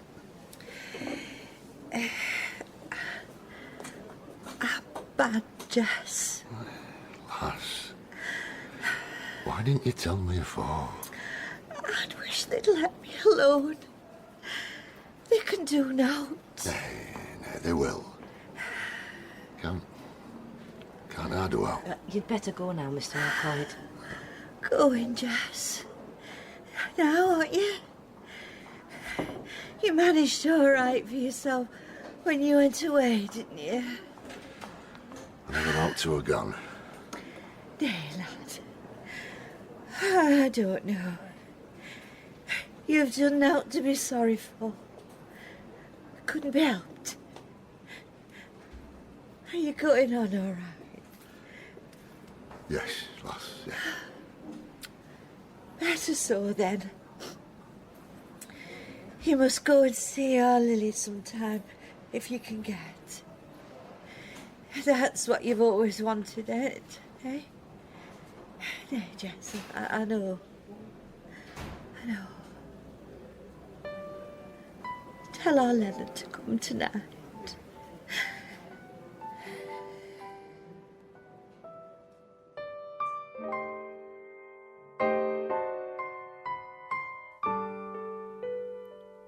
Dear Mr. Oakroyd, I am so sorry to learn of the death of your wife. Please accept my sincere condolences. You are often in my thoughts. Please also accept the enclosed cheque for £100 as a small recompense for all you have done for me. If you will allow me, I will now pass on to news of the good companions. First of all, Dr. Macfarlane and I are to be married very soon. We shall stay near Gatford for the time being. I sincerely hope that you will come and visit us. The good companions are, alas, no more, though Mrs. Joe has written to tell me that she, Jimmy and Joe are enjoying a packed season in Llandudno with another concert party called the Revellers. And I have just had a very excited letter from Susie in London. Jerry Jerningham and she are starring together at the Piccadilly Theatre, and the music is all composed by Inigo. They are the talk of the town. Isn't it wonderful? Once more, I am truly sorry to hear of the death of Mrs. Oakroyd. Yours sincerely, Elizabeth Trant. Pa, there's something come for you. Looks like a telegram. Very grieved. All love. If you come out to Canada, very welcome. And good job any time. Lily and Jack. And will you go? It's a long way up. Long way, long out. If it were from here to the moon, I'd go. You could go from either Liverpool or Southampton. Champion, huh? Yes, either. Liverpool or Southampton. Yeah. I fancy Southampton. And I'll tell you for why. I'd like to call at a place in Midlands, Gatford. And then I'd like to go to London on the way. Because there's some friends of mine there that I'd like to see before I go. So we'll make it Southampton, lad. Good. Southampton. What part of Canada are you going to? We could probably arrange to book you right through. Yeah, you're a smart young fella, I can see. Just get your map out, and I'll show you where I want to go. It's where my daughter lives, and I can put my finger on very place. You know about Canada, dear? Huh? Ah, well, you and me will make a right good job on it. Walking straight and slipping round the corner.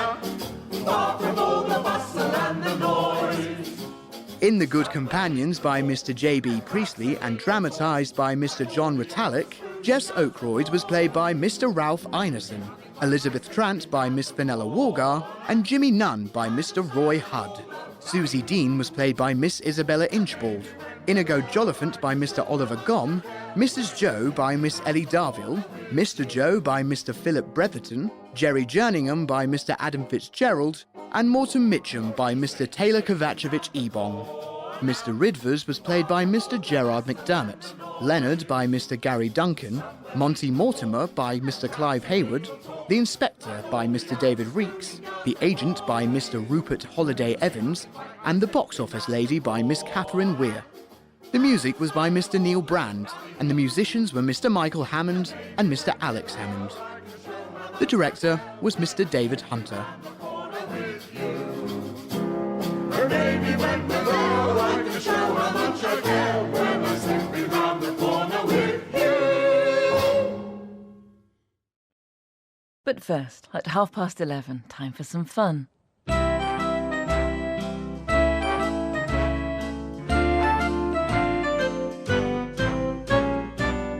We present Alison and Maud by Sue Lim, with Denise Coffey and Miriam Margolyes.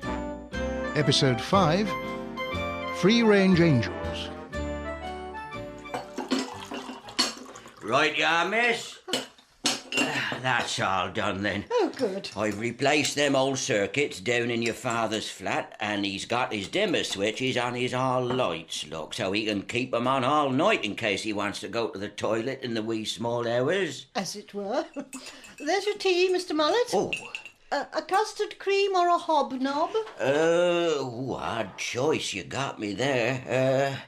Go on then, a custard cream. It is 3 sugars, isn't it? That's right. Yeah. My old Eileen's tried to wean me off of sugar, look, but I got a secret little stash of Demerara in me toolbox. Don't suppose you take sugar, do you, miss? I mean, you're sweet enough. I wasn't cursed with a sweet tooth, thank goodness. No, fish is my downfall. Fish? Yes, although one feels terribly guilty these days, what with the cod stocks being so low. When one thinks of all the marvellous creatures, cod, haddock, sole, bass, oh dear, I really want them to be ranging freely through the oceans. I think I shall have to give up fish, you know, I really do. Just as well I gave up my fishmongering then. I don't suppose you'll ever be of a mind to give up electricity. Well, there are moments when I long to flee to a remote Hebridean croft, but no, I think I'm a bit too old to cope with turf fires and paraffin lamps. Oh dear. Hello? We're in the kitchen! I just had the most marvellous day in Walsingham. Ah, Leslie, do you know our builder, Mr. Mullet? Oh, yes. I met Mr. Mullet once last year when he was cleaning out your gutters. And good day to you, Vicar. Nice to see you back again. How are you, Mr. Mullet? Have you had any new tattoos since I saw you last? Oh, bless you, no, Vicar. Although Jason's had one on his shoulder, look. Oh. Mind you, it's the sort of tattoo you can't really describe in detail, like to a man of the cloth like yourself. Oh, I'm not really a practising parish priest these days. More of an amateur theologian, really. And what brings you back this way? A nice little holiday, is it?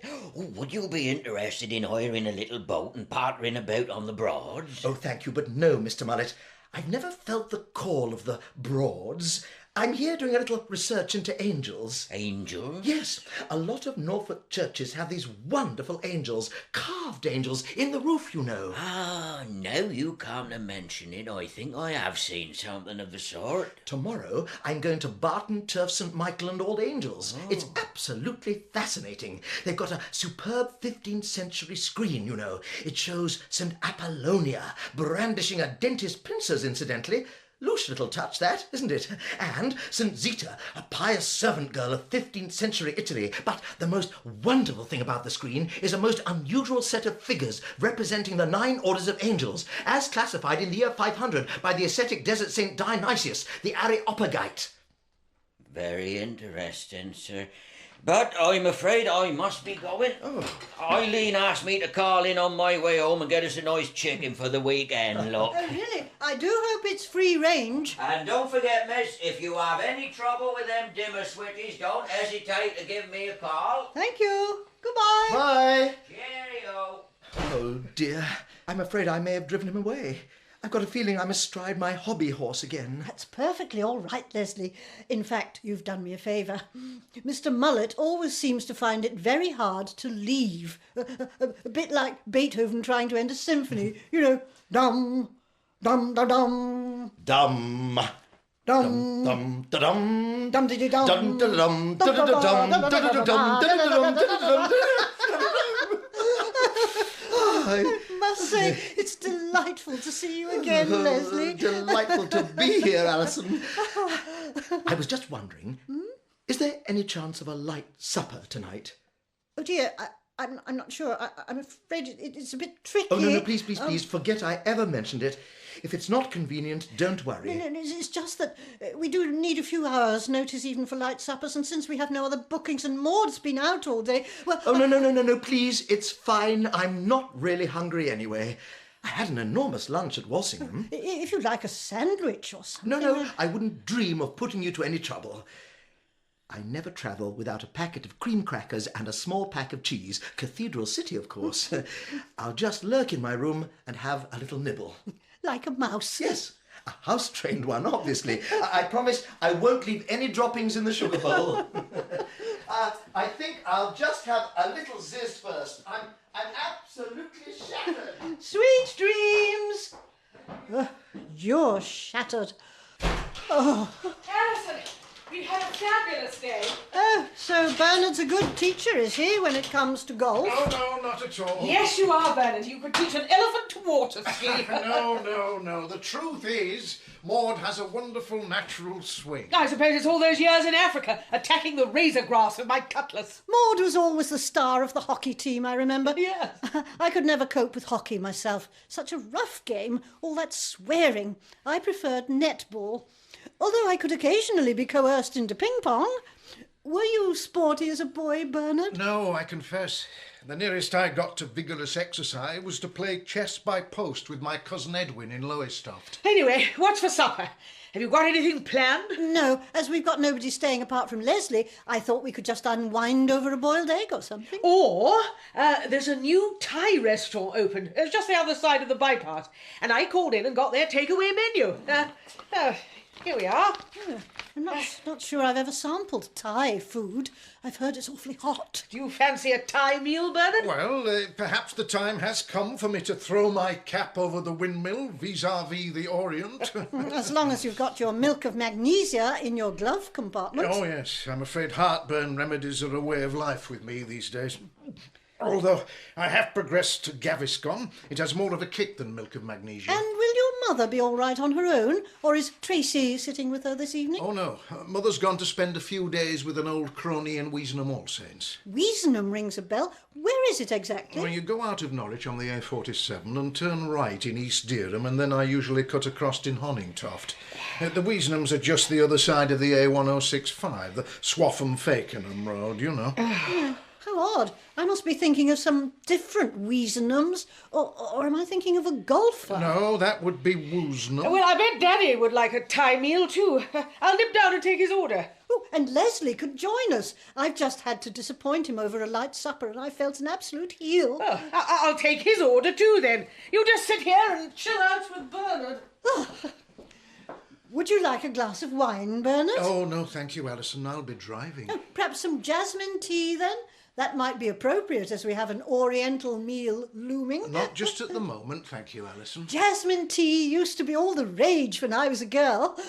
I expect now it's terribly passé. Would you like to hear my new CD, Bernard? What is it? Monteverdi Madrigals. I may have mentioned that I sometimes come over queer in choral works. Although I do love Monteverdi, will it be all right if I sit near the door? Of course. You can even stand out in the hall if you like. Thank you. If it gets a bit overpowering, I might just rush outdoors and walk up and down on the pavement, if I may. Of course. Oh, there's absolutely no need to panic. It's just a panic attack. Of course. I do understand. I had a terrible panic attack once in the Wigmore Hall. It was Brahms's Wind Quintet, you know, and it sort of swooped up and down and up and down. And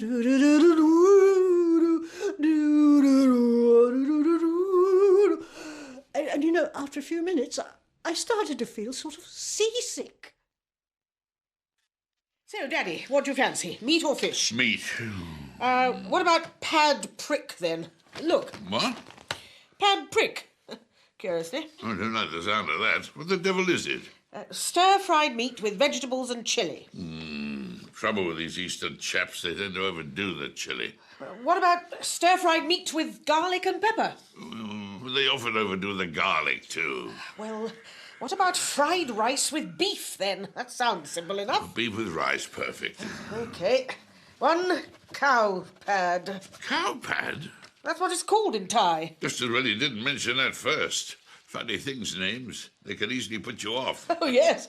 I'm eternally grateful to you for calling me Maud. It's put loads of people off, I'm glad to say. Oh, Thailand. Didn't they change the name of the actual country? Wasn't it called something else? Siam. Siam, yes. Anna and the King of Siam. Yul Brynner was in the film, wasn't he? Oh, yes. One of my childhood sweethearts. Siamese cats. So are they still called Siamese? Oh, I believe so. Not Thai cats? No. And what about Siamese twins? I think they're called conjoined twins these days. Why?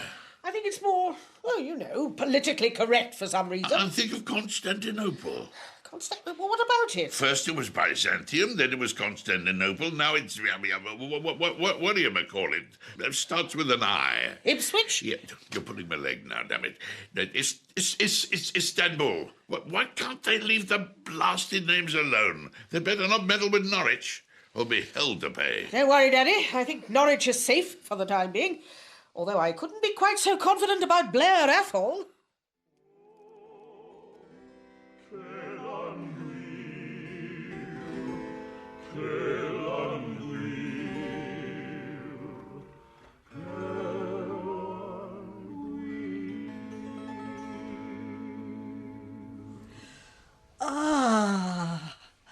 Monteverdi certainly knows how to bring things to a climax, doesn't he? I beg your pardon? Not like Beethoven. I don't suppose Beethoven was very good in bed. Good heavens, that's something I've never really thought about. I don't think I'd fancy going to bed with Beethoven in any case. He always looks a little bit unkempt in his lithographs. Yes, as if he hasn't had a bath for about a decade. Still, nobody did in those days, I suppose. And what with the poor chap being a bit deaf? No, hard of hearing, Bernard. You mustn't say deaf these days. Well, he might be a bit noisy, mightn't he? I hate people who are noisy in bed. I stayed in a B&B once. Mother and I were touring Northamptonshire. We found this charming little B&B near Woolsthorpe by Colsterworth. And blow me, if there wasn't a rather rough-looking young couple booked into the attic, obviously for a dirty weekend. Oh, dear. Yes. Mother's bedroom was directly beneath them, but even in my bedroom next door, it was deafening. I think the thumping sort of travelled along the beams, you know, and it went on and on and on all night. Oh, dear. Rather like Beethoven. Not like any Beethoven I've ever heard. More like Hippie Tomby. They said there was a chance of showers this afternoon, but we didn't get any, did we? No. Mind you, it would have put a bit of a dampener on Maud's golf lesson. Ah, yes, your frolics on the links. Some of us are praying for rain, though, Bernard. Not me. The arthritis in my big toe always flares up when there's rain about. Oh, Daddy! Have you ordered your takeaway? Yes, I've ordered a cow pat. Oh. Have you ever had Thai food, Bernard? No, Mr. Butler, but Maud persuaded me to try it. I hope you won't regret yielding to her importunities. Yeah, what do you think about the salaries these football players are getting nowadays? As a football supporter or as an accountant? Oh, as a football supporter, of course. I don't want another bloody bill as long as your arm. Well, speaking as a football supporter, it would depend on their performance, but speaking as an accountant, I just wish I had more footballers on my books. What team do you support? Well, of course, I grew up in Sheffield with my Owls, but I have acquired a soft spot for the Canaries. Right, that's enough about football. So, Bernard, how's your mother's anal fissure? Have you had a chance to look at the menu, Leslie? What are you going to plump for? Oh, dear. I'm torn between Padpo Tack and Pla Muck Padped. Ah. I think I'll go for the Padpo Tack. Mixed seafood is probably a better bet. Calamari can be quite iffy, can't it? I don't like to think of air-freighted octopus. Yes, I am toying with vegetarianism, but I can't seem to give up fish. Oh. After all, the disciples were fishermen, weren't they? So Jesus couldn't have disapproved. Disapproved? It was his favourite ingredient as a caterer. I mean, what about the feeding of the 5,000? What was it? 2 loaves and 3 small fishes. Ah, yes, that's my favourite miracle, because it doesn't involve anyone being ill or dead, you know. Nowadays, of course, he'd be doing the catering at M&M concerts. Speaking of miracles, how are your angels coming along? Oh, splendidly. I'm going to one of the very best East Anglian churches tomorrow. Just as well to avoid the calamari, then. Oh, yes, indeed. You'll probably be safer with devilled kidneys, or angel cake. Yes, or angels on horseback. Or angel delight. Oh, I used to love that as a child. Do they still make it? I don't know. I'll have a look for you when I go shopping tomorrow. Oh, thank you, Maud. I sometimes think you're my guardian angel.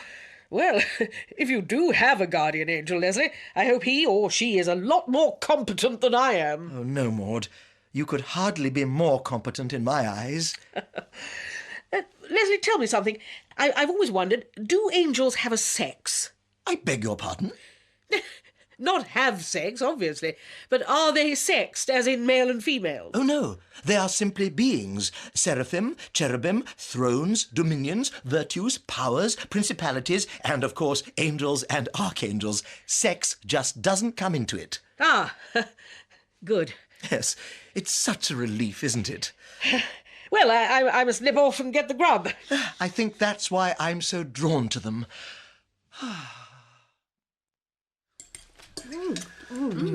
That's delicious. What did you order, Maud?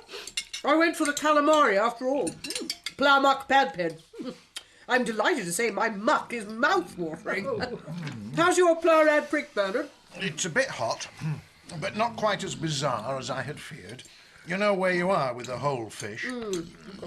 What about your cow pad, Daddy? Oh, good, good. Beef, you know, can't go wrong with it. Be better with roast potatoes, though. This damned rice keeps falling off my fork. What's that you've got, Alison? Prawns? Yeah. Oh, yeah. Oh, it's terribly hot. Goong pad by Crapo. I wonder if your Crapo's hotter than my muck. Don't be so childish, Maud. Pass the water, please, Leslie. Here you are. Thank you. Yes, it is awfully hot, isn't it? Although my Padpo Tack is delicious. My muck and Alison's Crapo should get together with your Po. For goodness sake, Maud, don't be so infantile. I wonder if these prawns are farmed or wild. I'm always very cautious when it comes to crustacea. Frankly, Alison, I was surprised to see you'd ordered them. They tend to congregate around sewage outlets, or so I've heard. Oh, my God, how frightful. On the other hand, if they're farmed, of course, they'd be perfectly safe. Food is such a minefield these days, isn't it? I so long for all God's creatures to roam free over all the earth, and in the sea too, obviously, and yet the seas are so polluted. I don't think fish farms have a very good reputation either. Routine antibiotics and so on. The rivers are awash with female hormones too, apparently. Really? How come? It's something to do with so many women being on the pill. Game. That's the answer. You can't go wrong with game in season. Duck. Oh, dear. The very thought of duck unsettles me. Ah, pheasant then. Partridge, woodcock, venison. I couldn't eat a hare, though.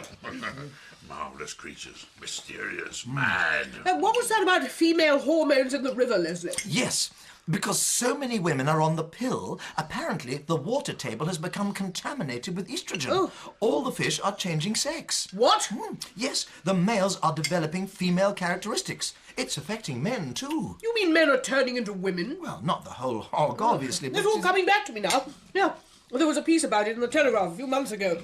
The nation's sperm count is plummeting. Oh, Maud, don't mention sperm. Not at the dinner table. What a disaster, though, eh, Bernard? How are you feeling, old boy? You haven't started shaving your legs or plucking your eyebrows or anything, have you?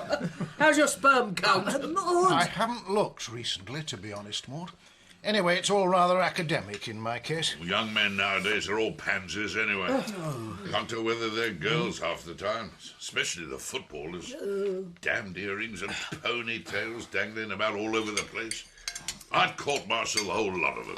Oh, you shouldn't be too harsh, Mr. Butler. A lot of men are desperate to get in touch with their feminine side. and quite frankly, if you can get a bit of HRT in the water supply, so much the better. I've never heard so much cock and bull in my life. If only it had rained this afternoon. My sweet peas are absolutely gasping. How was your trip to Walsingham, Leslie? Oh, it was wonderful. Did you find it inspiring, spiritually uplifting? Oh, yes. And the shrine shop was just fabulous. The shrine shop? Yes, I'm afraid I got completely carried away. I bought a set of Our Lady of Walsingham placemats, a polo shirt with the shrine's logo on it, and an Our Lady of Walsingham golf umbrella. Good heavens. A golf umbrella, did you say? Yes. I don't play golf, of course, but I can still use it. We do get a lot of showers in the West Country.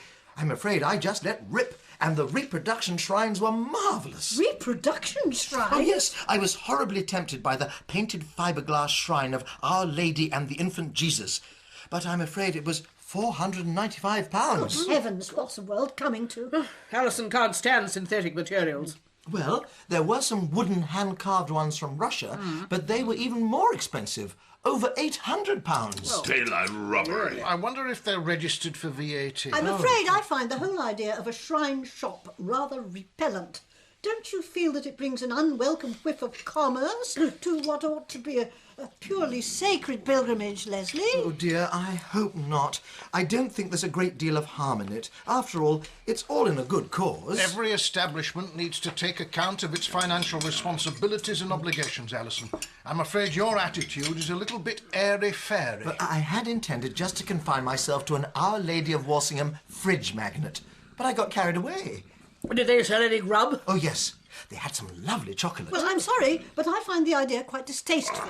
What's for pudding? Just a minute, Daddy, and I shall take it upon myself to write to the powers that be and tell them so. What? You're going to write to God? I've heard he prefers email. Maud, don't be so blasphemous. Oh, dear. Power cut. Have I died? No, Daddy, it's a power cut. It's a sign, it's a sign. The spirit world does communicate through electricity. Oh, for goodness sake, don't be so daft.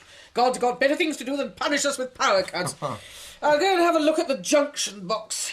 Oh, where's the torch? There was a torch in the kitchen drawer, but I'm afraid the battery's flat. I wonder if it's just us or the whole street. Oh, careful. Sit still until your eyes have got used to the dark. Oh, dear, my night vision is very poor, despite all that carrot juice. I can see the neighbouring house from here. Their lights are still on. Oh. Well, I'll go and see if it's the trip switch or something. Oh, damn it. Wish we had a torch. I did have rather an ingenious little torch once, which doubled as a ballpoint pen. It came free with an insurance policy. But you haven't got one now, have you? Oh, no. I haven't even seen it for several years. Damn it. Are you all right, Daddy? Of course I'm blinking well all right. Only you hadn't said anything for a while. I was dealing with darkness years before you were even born. Have you got a torch down in your flat, Daddy? No, mine's bust. Mullet's got a cracking good torch, though. He showed it to me today. Mullet. He must have caused this. Ring the bastard. I certainly will. Where's the phone? Would you like to use my mobile, Alison? No, thank you, Bernard. Not if a landline's available. Brain damage, you know. Oh, no! Oh, wait! I've just realised. I bought a wonderful box of candles today in Walsingham. Thank you so much, Leslie. And I've got a box of matches in my pocket. Oh, Daddy, what do you need matches for? Oh, in case I feel like setting fire to my hair, you know. Dust or not you. Well, I'll grope my way upstairs and get the candles then. I got quite good night vision. I discovered it on a camping trip to Dartmoor with the church choir. You all just stay put, and I'll be back in a trice. Oh, Leslie, how marvellous. You're our guardian angel. Oh, excuse me. So, perhaps there's something to be said for religious merchandise after all. Candles, yes, Bernard. But I'm not quite sure what the Virgin Mary would have made of her own commemorative golf umbrella. Right, that's all sorted then, ladies. I've done a temporary repair like, but you'll have to get them rodents sorted first thing Monday morning or they'll just chew through that cable again, look. How dreadful. Do you think they're mice or something worse? Rats, squirrels, you could have the lot up there rampaging about. Oh, how disgusting. Terribly free range, though, eh, Alison? Now, you get our Darren in on the job. Give him a bucket of poison, he's happy as a sandboy. That's his card. Oh, thanks. Darren Horning, maintenance. So pest control comes under maintenance, does it? Don't you fret, miss. Our Darren's got vermin all sewn up. Added to which, he's got a nice plain van. Know what I mean? These big companies, not only will they charge you an arm and a leg, but they'll have a great big vehicle parked outside with pest control on the side of it, so all the world can see your business, look. Oh dear, how dreadful. And if you poison mice, they always die behind the floorboards and then they start to smell. We're fully booked for the next fortnight. What on earth shall we do? Oh, don't worry. I'm more than equal to obliterating a slight whiff of decay. Of course, if you prefer, we could bring the terriers over. Look, you flush them out and then let the dogs break their necks. Oh, I see. It's wonderful seeing the little devils work. Well, I think we'd better talk it over in the morning with Darren. Yes. The thought of all this has made me feel quite faint. Thank you so much for coming out at this time of night, Mr. Mullet. Ah, right. We was in the middle of our Dave's holiday video at Lanzarote. Lanzarote?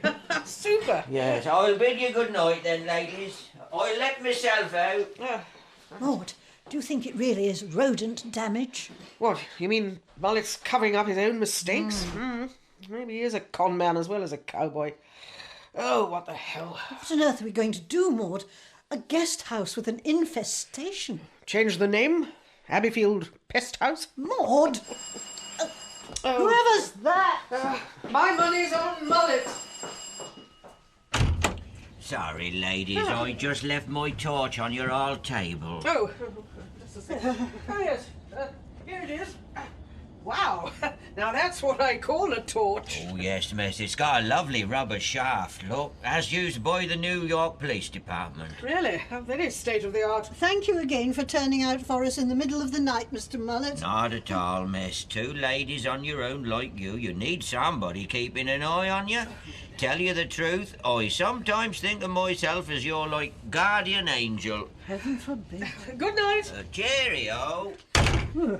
I sometimes think there's something a bit unsavoury about Mullet. Well, he's a man, isn't he? He'll be phased out in 50 years. It'll be all female households and we'll just have a little jar of sperm in the fridge. Oh, I don't like the sound of that. Oh, maybe we'll all become extinct. Must look on the bright side. Oh, why is it one never meets someone like Bert Lancaster or Errol Flynn in present-day East Anglia? Yes, Bernard and Leslie are hardly red-blooded alpha males. No, I think Bernard's veins are full of milk of magnesia. Daddy's all right, though. Ah, yes, bless him. We must make sure we give him a smashing birthday next week. Could be his last, I suppose. Oh, it's not Daddy you should be worried about. He's going to outlive me the way things are going. Where's the paracetamol?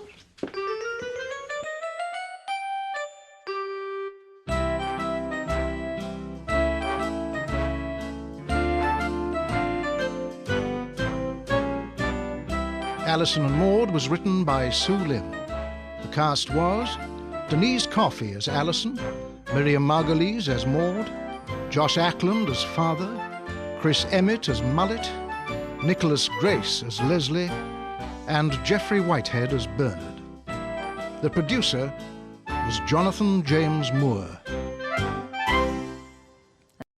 The Little Queen of England by Rob John. I'm standing on the edge of a cliff. Far below me is the white beach and the blue, blue sea. I look up at the sun and slowly tumble forward. I'm falling headlong into the water. I'm falling faster and faster and faster. And then, at the very last moment, just as I'm about to crash into the waves, I open up my wings and I swoop up into the sky and... Are those tea towels, Hat? Your wings, Hat, are they tea towels? No, they're wings. They're made out of tea towels, though, aren't they? They're not for playing. Take them off. If I take them off, I'll fall headlong into the blue sea. You're talking like your mum again. So? Just take off the tea towels, Harriet. Why do I have to take them off? Because they're tea towels, they're for wiping plates, they need to be kept clean, and you're making them dirty lying on the floor like that. I'm not lying on the floor, I'm up in the sky, I'm doing a pretend. Yeah, well, you're 10 now, Hat. I'm not even sure you should still be doing pretends anymore. Mum lets me play flying. She does pretends with me. Oh, does she? Yes. At Mum's house, I've got proper wings made out of silk. They've got ribbons that tie around your front like this. Mum made them for me. They're real wings, not tea towels. Just put them back, Hat. I'm not going to tell you again. You'd never make me wings. You'd never do interesting stuff with me. You'd never play with me. Yes, I do. Like what? Well, we watch Norwich. Football doesn't count. Yes, it does. Football's not playing, is it? Football's just football. When Mum plays with me, she plays properly. It's proper playing. Yeah, well, I'm sorry, love. I do my best. Why can't I live with Mum? Now, you know why you can't. But she's better now. She's not poorly now. She's getting better. No, she's completely better. She's not poorly at all. She's completely well. She told me so. Good, that's good. Mum's got her own wings. She made some for herself. They're just like mine, set bigger, so we can fly around together. Well, you're a very lucky girl then, aren't you? Get the best of both worlds. You go to football with your dad and you go around your mum's to play birds. We're not birds, Dad. We're angels. Oh, right, sorry. God. Hey, Hat. Do you want to go and see the Queen? What Queen? Our Queen, she's coming here. When? Soon. Why? She's coming to open the leisure centre. It's already open. We went swimming yesterday. Yeah, I know that, but this is like, you know, the official opening. The Queen's doing it. Do you want to go and see her? What for? Don't know, I just thought it'd be fun to go and see her, you know, wave as she goes past. Shall we? Maybe. Might go with Mum. She'd make it more fun. Oh. OK. This car's really old, Mum. When did you get it? Yesterday. Do you like it? What sort of car is it? Morris Minor. They're quite rare now. Smells a bit funny. Because it's old. How old is it? About 50. 50 years? Yep, at least. Why didn't you get a new car? Because I like this one. It's got character, it's got personality. What do you think? I like it. It's cool. The really cool thing is the top comes down. Does it? It's a convertible, see? Let's take the top down now. It's raining. So? We'll get wet. Who cares? Come on, let's get wet. No, I don't want to get wet. Mum, don't, please. Okay. Where are we going? North Walsham, ice cream. But we had ice cream this morning. So we need more. Do we? Yeah, we need more cold stuff right now. We'll get fat. We'll be fat angels. Can you get fat angels? Are you kidding? You never seen pictures of cherubim? Nope. Chubby as hell. Oh. Oh, yeah, fat angels.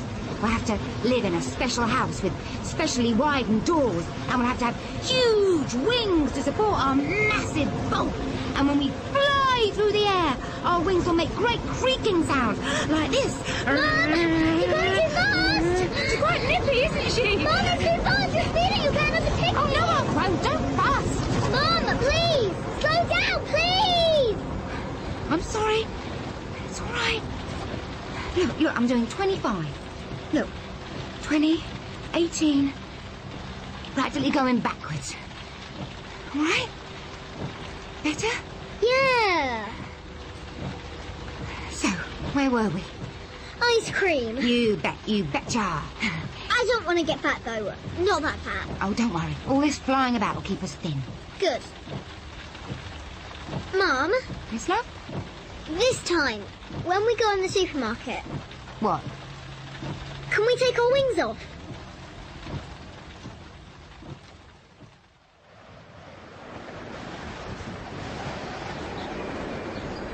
I'm standing on the roof of a tall building in London. A very tall building. It's probably a skyscraper. And I'm looking down at all the people in the street. They look tiny. Nobody sees me though. Even if they looked up, they wouldn't be able to see me because angels are invisible to the naked human eye. As we are heavenly. Utterly heavenly. And celestial. Mum? What? What's the difference between heavenly and celestial? Not sure. Could you be both? Yeah, probably. Good. Can we do pretend? Sure, I'll get my wings. No, I don't want to play angels. Okay. I'm thinking of opening a restaurant. Brilliant! Yeah. It could be one of those really cool French-type bistro places where the waiters all have aprons down to their ankles. No, this is my restaurant. Of course it is. It's my pretend. Yes, sorry. I was getting a bit... Okay, when are you opening? I'm open now. Brilliant! Can I come? Yes, you can, if you promise to behave. What do you mean? You know what I mean.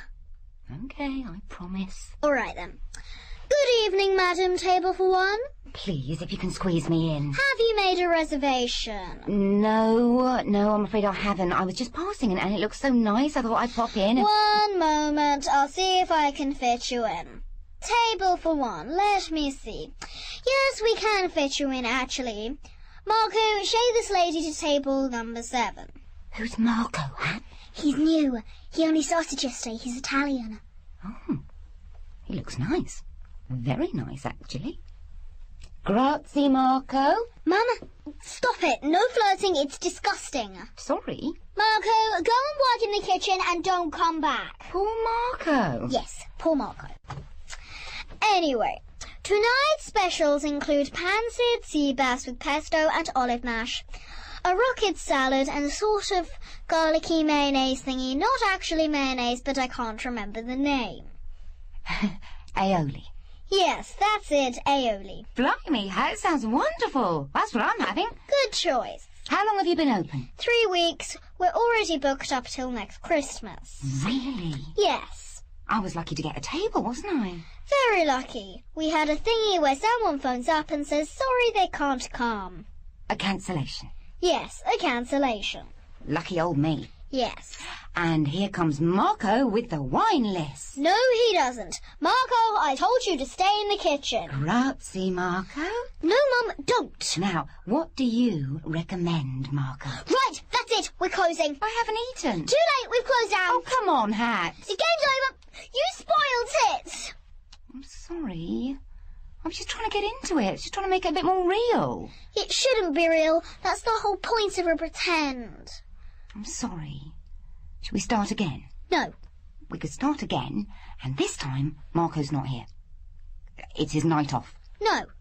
Or he's an old guy, a really old guy. No. With a limp. I said no. Okay. Well, this is nice. Yeah. Just buying you a drink. It's nice. It's been a long time. Yeah. So you think she's okay? She's fine, Colin. I keep telling you, don't worry. You know, she's a bit grumpy with me at the moment. She's a bit tetchy. It's not. Spends a lot of time making things up. Imaginary things. Yeah. She's got a fantastic imagination. So you think it's all right, then? You don't think she's a bit old for it? You know, she's nearly 11. Shouldn't she be... What? I don't know, doing other stuff, I don't know. Developing other interests. Like what? I don't know. I just think she's a bit... I don't know, strange. All children are strange, Col. Are they? All kids make things up. It's their way of trying to make sense of the world. You ought to play with her more. You'd see how it works. Yeah, but she says I'm rubbish at playing. No, you're not. No, I am, actually. I don't really know how to do it. But you just go with the flow, that's all. If she lets you in, just improvise. Yeah, you make it sound easy. Well, it is easy. I don't know, it's not my thing. You just have to use your imagination, suspend your disbelief. Yeah. When are you coming home, Rach? Don't keep asking me that, I don't know. But you're better now. Yes. Then there's no reason I don't want to why... talk about that at the moment. I don't want to rush things. I'm getting back on my feet and... God, it's at the time. I've got to go. Where? Where have you got to go? Would you give the hat a kiss for me? You haven't finished your drink Tell her I'll yet. pick her up on Sunday. What time Sunday? Thanks for the drink. Just play with her, Cole. Just join in. It's not difficult. You didn't say what time Sunday, Rachel. Rach. Good evening, sir. Table for one. What? Evening, sir. Table for one. Sorry, darling, I'm not with you. I'm doing this pretend. I've opened the restaurant. Oh!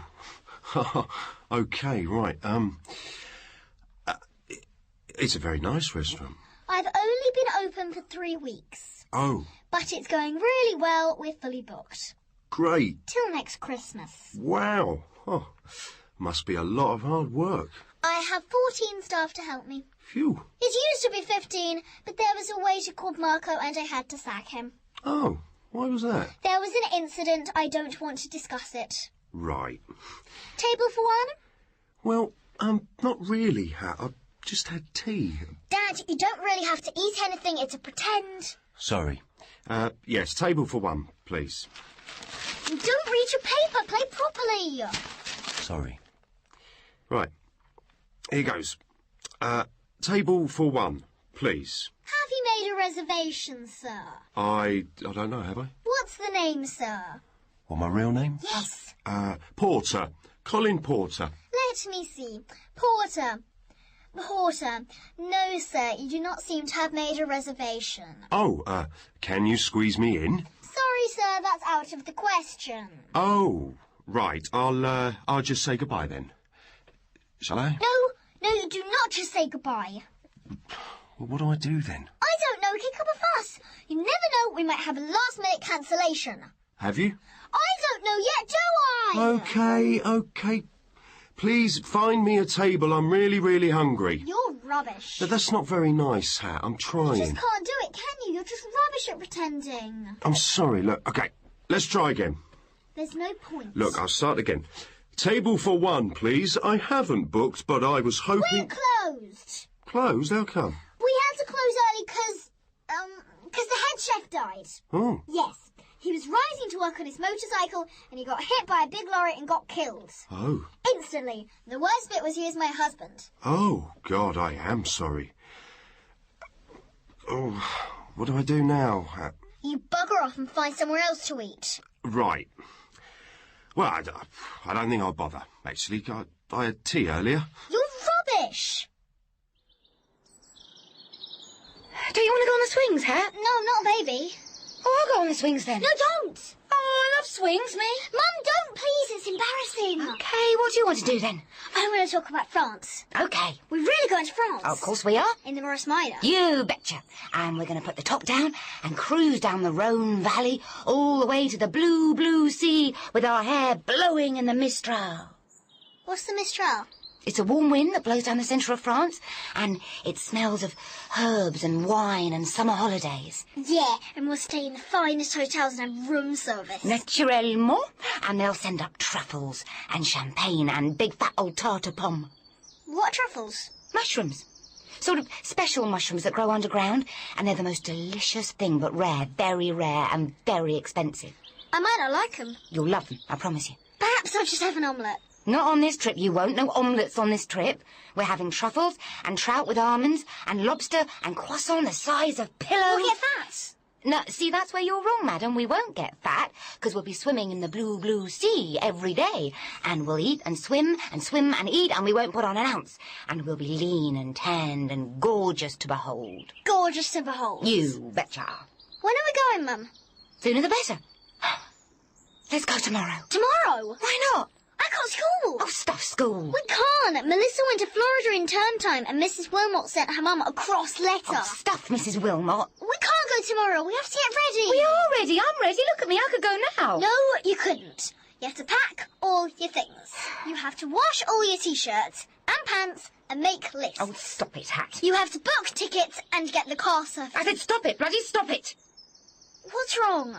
You're starting to sound just like your dad. So what's wrong with that? Nothing. There's nothing wrong with her. Mum, is this real? Is what real? France, us. Is it real or just a pretend? Do you want it to be real? Yes. Yes, please. Then it's real, darling. We'll make it real. You're not taking her to France. There's no way. Don't come round here and talk to me like that, Colin. If I want to take her to France... All right. Sorry. What are you doing? Making jam. What's it look like? Right, jam, obviously. Look, this isn't a good plan, Rachel. What's wrong with the plan? Well, the car's not up to it, for a start. The car's fine. I've had it serviced. When did you get it serviced? Recently. Who serviced it? I took it down to Benton's. Well, why didn't you bring it to us? You and John are always so busy. You don't want to be bothered looking at my old car. I'm a mechanic, Rachel. Looking at cars is what I do. Why didn't you bring it? Because I didn't want to. OK? OK. I wanted to sort it out myself. You really had it serviced? Yes. Properly serviced? Yes. It was Hat's idea. She said I had to, so I did. And I've joined the AA. Taste that. What do you think? Do I need more sugar? Oh, it's hot. Well, I don't know. That's nice. You joined the AA? Yes, and I've got that thing they do if you break down abroad. That was Hat's idea too, see? She's taken charge. She's even got lists. She actually writes things down in lists. Look, here's mine if you don't believe me. Yeah, but she shouldn't have to write things down in lists. She's only 10. No, it's good for her. I just don't want her getting disappointed. Why should she get disappointed? It happens, Rachel. Only when I'm ill. Yeah, I know that. And look at me now. Totally well. I'm absolutely, totally, 100% tip-top. Honestly, look at me. Yeah. No, look at me properly. How do I look, honestly? Fine, you're looking fine. And I am fine. I'm going back to the library in a couple of weeks. Really? Yeah, I mean, just mornings at first, probably, but... And you've really joined the AA? Yep. Blimey. Here.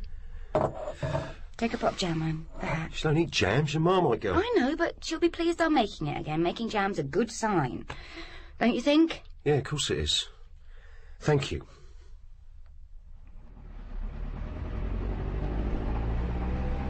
Sometimes, if you're an angel, you have to punish people. It's part of your job. You have to deliver retribution and swoop down from the skies and attack people who would be wicked by giving them poisonous looks in the back of their heads. And they get tormented with terrible headaches. And it serves them right for being rubbish and letting people down. Are you all right back there? Yes, thank you. Oh, this is good, isn't it, Hat? I'm not speaking to you. Sure you don't want to sit in the front with us? Yes. I'm very impressed with the service. Well, we'll do our best. Yeah, I've always been a bit sceptical about motoring organisations, but you've really opened my eyes. You've been excellent, haven't they, Hat? I said I'm not talking to you. Very prompt and efficient. Couldn't fix the car, though, could they? Dad could have fixed it. If Dad had been here, he would have fixed it in about 5 minutes. No, you see, that's not our job, love. We're a breakdown recovery service. We don't do major repairs. If you can't mend people's cars, then what's the point? Look, we take you home. That's the point. Right to your very own front door. Recovery, see? But I don't want to go home, I want to go to France. Ooh, I went to France last year. Lucky you. Yeah, went to Paris with the wife. Your car didn't break down then? No, we went on the train. Tunnel. Under the sea. Eurostar. Stayed in Paris on the left bank. Did you have truffles? I don't eat chocolate. Got to be careful. Not chocolate, mushrooms! Mushrooms that grow under the ground! God, no wonder he couldn't fix the car! Sorry about her, she's a bit tetchy today. Look, Hat, we are going to France. We'll get the car fixed in no time and set off again. It's not the end of the world. I don't want to go in your car. It's rubbish. I don't know why you have to have such a rubbish car. Oh, come on, Hat, you love the car. I do not. Ooh, I do. Lovely little motors, Morris Miners. No one's talking to you. Don't be rude, Hat. I'm really sorry, she doesn't mean it. Oh, don't worry, love, I'm used to it. Thick-skinned me. Breakdowns bring out the worst in people. No, I think it's a smashing little car, that. Don't make them like that anymore. No, because they're rubbish, that's why. Of course, you might have trouble finding a new clutch. No, I know someone. It's not a problem. He can get me one just like that and slap it in and we'll be off. Down to the blue sea, eh, Hat? You and me. Mistral in our hair. What'd you say? Have you got a headache yet?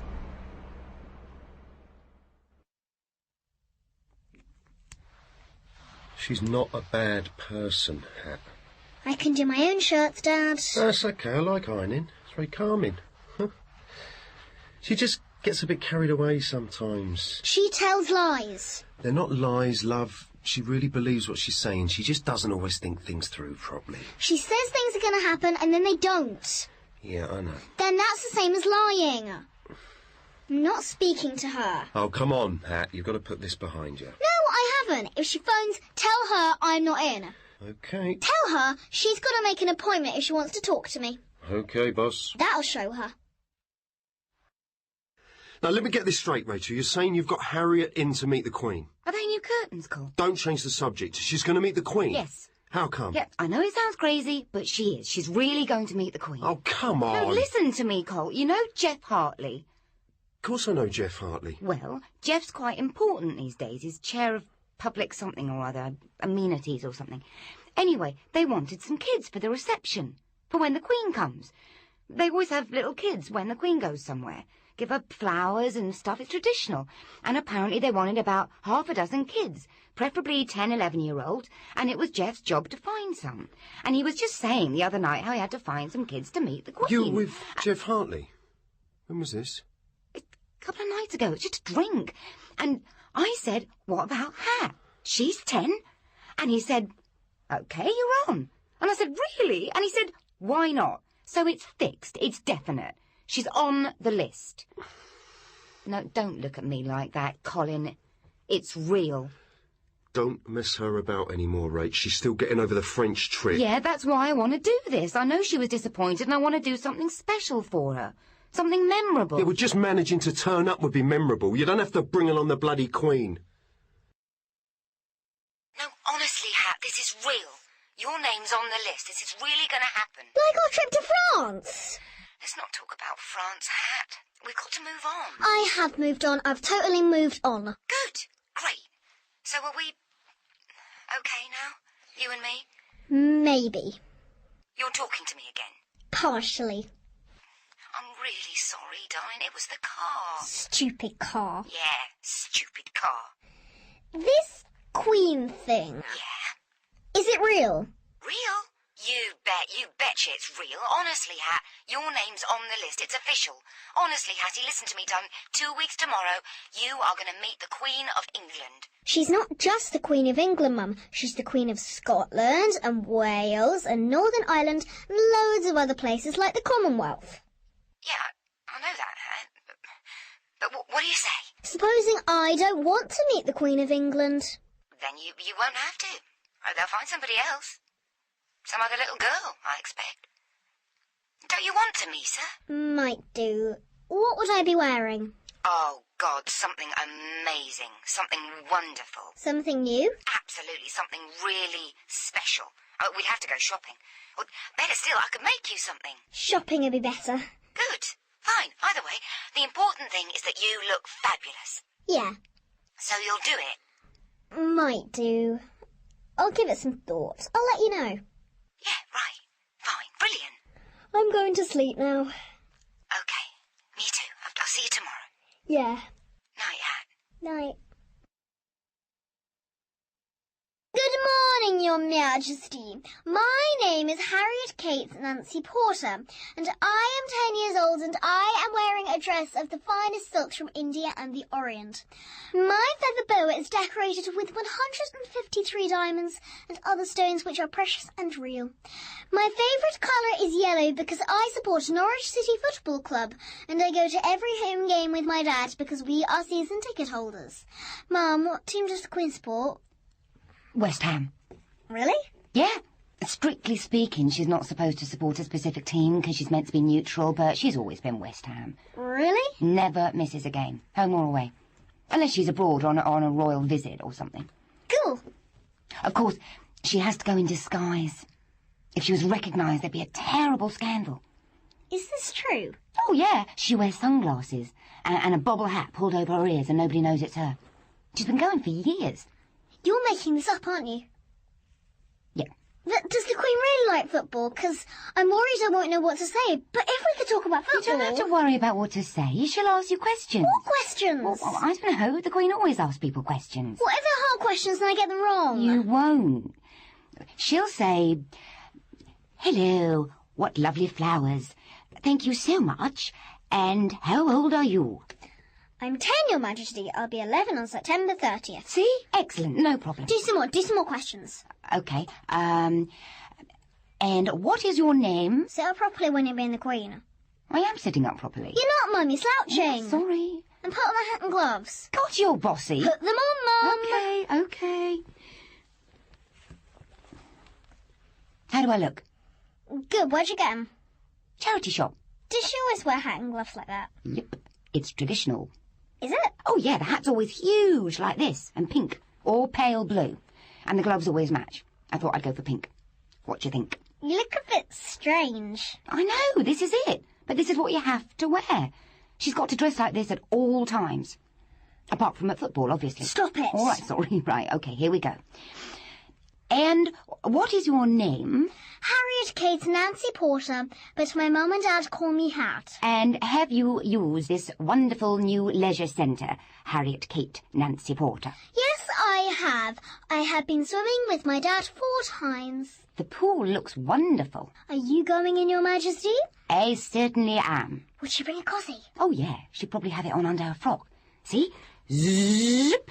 How do I look? Nice. I've got mine on too. Zip.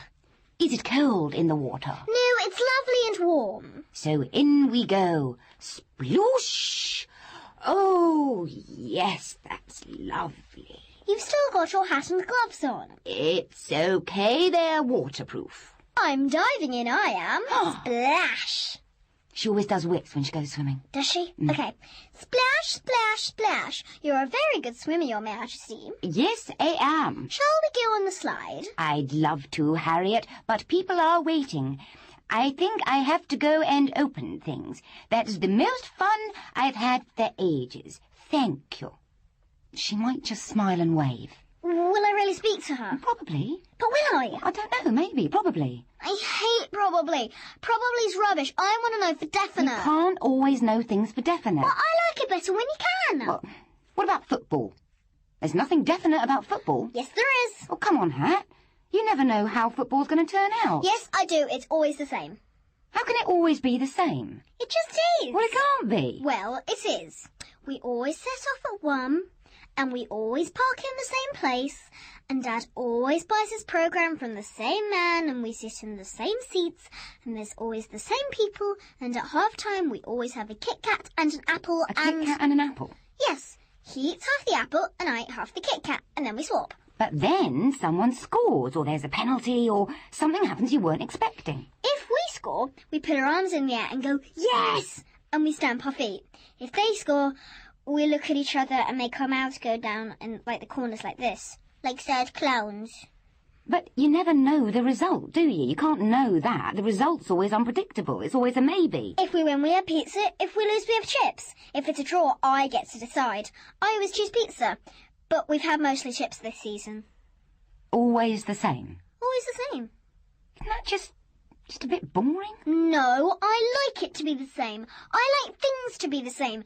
I think everything should always be the same. Okay. Forever. Look, I haven't got time to discuss it now, Cole. Yeah, but I want some facts. I'm late for my Pilates. Just tell me what's going on. You know what's going on. I don't. I don't know anything. What do you want to know? Well, what time does she have to be there? Be where? Here, at the leisure centre, on the day. I don't know. I phoned Jeff yesterday, but he hasn't got back yet. What, is she supposed to say something? Curtsy or something? I don't know, Cole. You'd have thought they'd have got all the kids together and rehearsed them. Hey, there must be all sorts of protocols. They need briefing. Come on, didn't Jeff say anything? No, he didn't. He didn't say anything. Look, just phone Jeff again, get some more details. I just need to know that everything's all right. Why shouldn't it be? I don't know. I just want to be sure. She is so excited. I don't want anything to go wrong. I don't want her disappointed. How many times? It won't go wrong. It's sorted. This is real. Real? Yeah. You don't know the meaning of the word half the time. It's not fair, Cole. That's not bloody fair. Don't you dare disappoint her, Late Rachel. for my class. Don't you dare let her down. Don't you dare let me down. No. No, I'm not listening to this, Jeff. You told me you could do it. You told me it was all fixed. You said her name was on the list. Yes, you did. You promised. In the pub. You said, sorted, consider it done. How can you forget a thing like that? Well, put her on the list now. Jeff, you've got to. She's been living and breathing this for the last 2 weeks. She's got a new dress and shoes and everything. Jeff, listen to me, please. This is serious. I mean, this is really serious. I'm in trouble here. You've got to get her on that list. You've got to help me. Well, what am I supposed to tell her? You bastard! What am I supposed to tell her?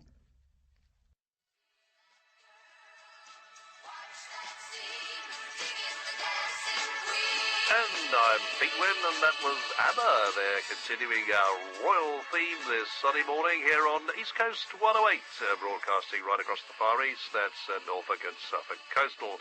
And it's going to be a very big day for the good folk up there in Barkham, because Her Majesty the Queen's going to be in town this very afternoon to open their fantastic new leisure centre. And police are reminding motorists that Barkham High Street will be closed. Just be there, Rachel. Until after the visit. Pick up the phone. Dad, What? I put my dress on. Okay, love.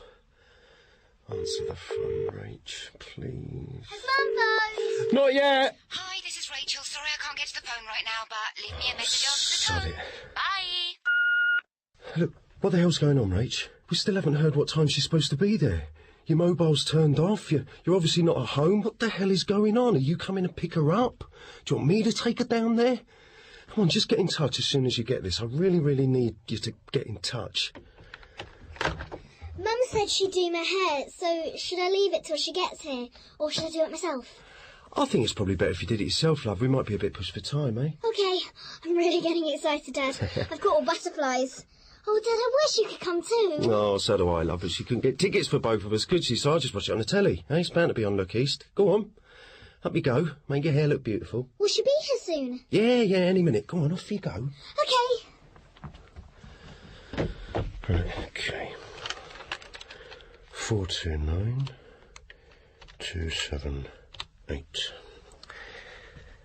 Oh, hello, yeah, I wonder if you could help me. My daughter is involved in the presentation party for the Queen's visit today, and I wondered if someone could tell me what time I need to get her there. Yeah.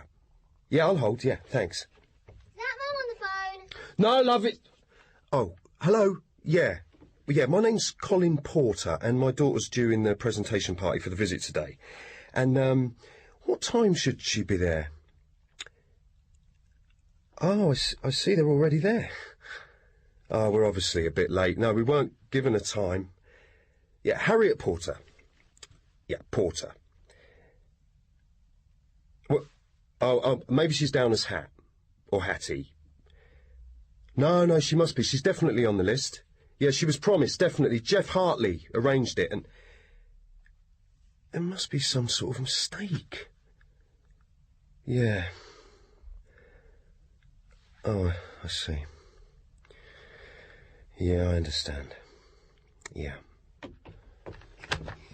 How do I look? Fantastic. Oh, you look fabulous. So, when's Mum going to get here? Oh, God, I'm not exactly sure, love. Listen, Hat, I think we might have got a bit of a problem here. What sort of a problem? See, the thing is, I'm not sure that you've... It's Mum! Mum's here. She's got the car fixed. Look, she's put a Union Jack on the front. Oh, what's she up to? She's come for me. What the hell does she think she's doing? Like she said she would. All right, love. Oh, my God, you look gorgeous. Oh, doesn't she look gorgeous, Colin? Rachel, where have you been? I've been trying to get you all day. I did my hair myself, Mum. Looks fantastic. Rachel, I have got to talk to you. Yeah, but we're running a bit late. We need to get our skates on, actually. I need to talk to you now, Rach. Well, it'll have to wait, Col. I don't think it can. Well, I'm afraid it's going to have to. Look, you can't take her, Rach. What? I thought I told you, Colin. I thought I made it clear. You don't tell me what I can and can't do with Harriet. Do you understand? Yeah. Yeah, I understand. This is Harriet's big day. Hey, Hat, go on, get in the car, love. Is it fixed? Running like a dream. You've got the top down. You betcha. Wind in our hair. What do you reckon? You betcha. See you, Dad. Yeah, bye. Watch out for me on telly. Okay. And don't forget to put the video on. Right. See you, Col. Yeah.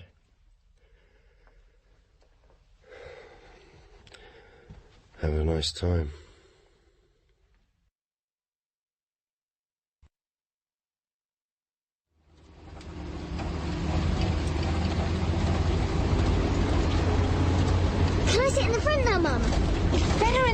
tops down. I'm excited, I am. This is going to be so cool. Yeah. I don't mind if she doesn't talk to me, just as long as I get to meet her. Mum, what are we stopped here for? I've just got to do something. What have you got to do, Mum? What are you doing? Just moving this. Mum, you're not supposed to move that fence. Mum, get back in the car. You're going to get in real trouble. You can't move those fences. The police put them there. Right. Put on the hat and gloves. What? Just put them on. Why? You'll see. I don't want to put them on. Oh, please, Hat. It's a pretend. Put them on for me, yeah? Okay. There you are. I look silly. No, you look great. Now, do exactly as I say. This is going to be quite remarkable. Mum, where are we going? Mum, we're going onto the high street. We're not supposed to be here, Mum. We're not allowed. Mum, everyone's staring at me. What are we doing? Stand up, Hat. Stand up and wave. Let them see the gloves. They're waving back, Mum. Mum, look at me. I'm the Queen. You betcha. I'm the Queen of England. The little Queen of England.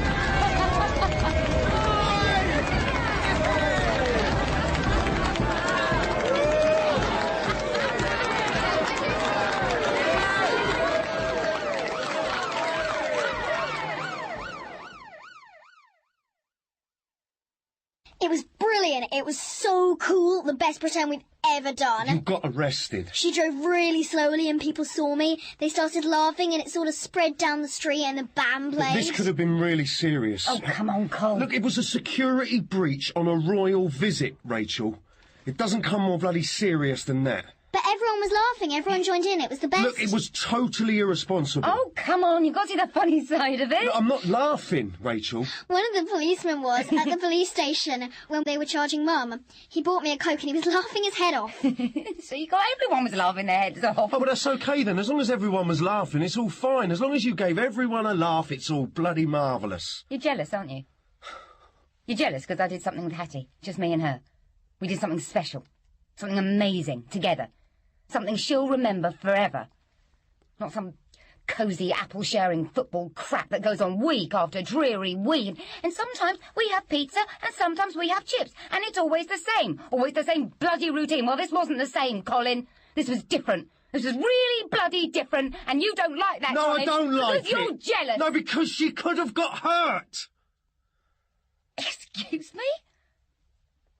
How could she have got hurt? I'd never do anything to her, Hat. Right, then why do you lie to her? I don't lie to her. When have I lied to her? It doesn't matter. Yeah, it does, Colin. When have I lied to her? When have I lied to Harriet? You told her she was going to meet the Queen. She was going to meet the Queen. Was she? Of course she was. I was on the list. No, you weren't, love. I was. No, love, she said you were, but you weren't. Tell her, Rachel. What, Mum, what's he saying? I've no idea. You weren't on the list, Hat. That's what I'm saying. What are you doing, Colin? I'm just trying to set the record straight. So for once, we all know what's real, right? She wasn't on the list. She was. I phoned up, Rach, and she wasn't on any list, apart from the list in your head. Mum, I was on the list, wasn't I? It doesn't matter now, does it? Yes, it does. It does matter. Was he on the list? Tell me the truth. No. You made it all up. No, I didn't. It was a mistake. And you Jez knew it let me all down. along. No, I only found out. And we did all that pretending and practicing, and all along you knew I was never going to meet the Queen. We did something better, didn't we? This was better, wasn't it? I don't know. I don't know what's true when I'm with you. I don't know what's real. Oh, come on, Hat. This was real. It was great. What are you doing? I'm putting the hat and gloves in the bin liner. Why? I'm going to throw them away. Why? Because they're rubbish. Oh, Hat. And you're rubbish because you tell lies. No, I don't. Yes, you do. You tell lies all the time. And when you get home, I want you to throw away the angel's wings. Oh, come on, Hat. No, I mean it, Mum. I don't want them anymore. I'm not doing pretends with you anymore. I want it all to stop. Look, I'm sorry. No! You've got to throw the wings away. You've got to put them in a bin liner and put them in the dustbin. Hat, love. Promise me you'll do it. Oh, beautiful wings. Promise! Okay. Okay, no more wings. You should go now. Oh, Cole, tell her. I didn't. I think Harriet's right. I think it'd be a good idea if you went home now. Right. Okay. I'm sorry. I'll phone tomorrow, okay? Right.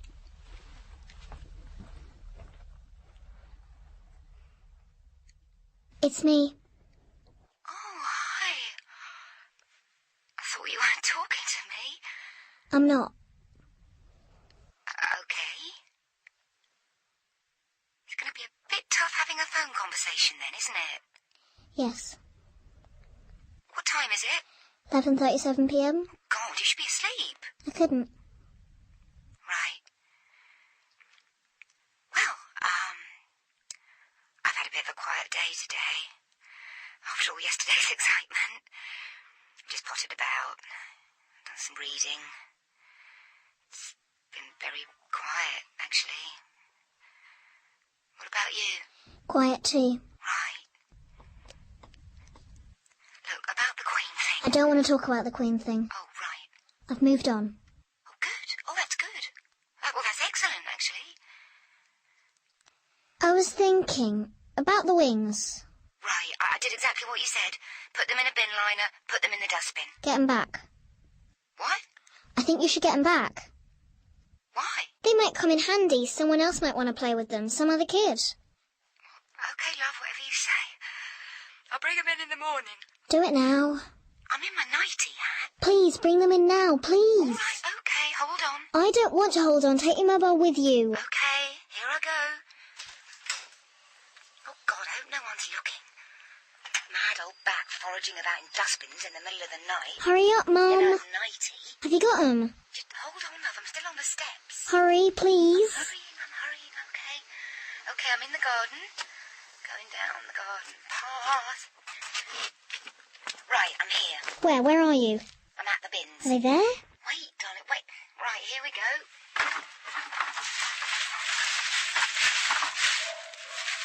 Yep, here they are. Got them, safe and sound. Take 'em indoors. Okay. Are they all right? They're fine. They haven't got any smelly stuff on them. Nope. They are as clean as angel's wings. Good. I'm going to sleep now, Mum. Yeah, me too. Night, love. Yeah. Night, Mum.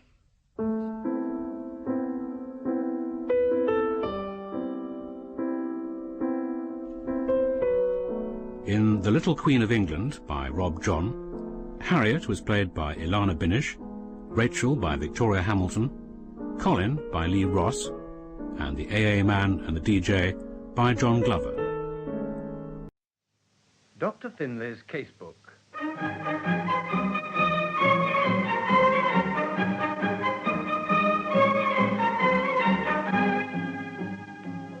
Adapted for radio from the television series based on the characters created by A.J. Cronin.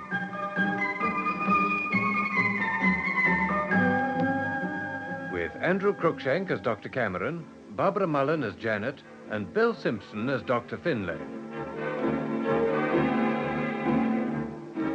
This week, The Greatest Burden, written and adapted for radio by Harry Green.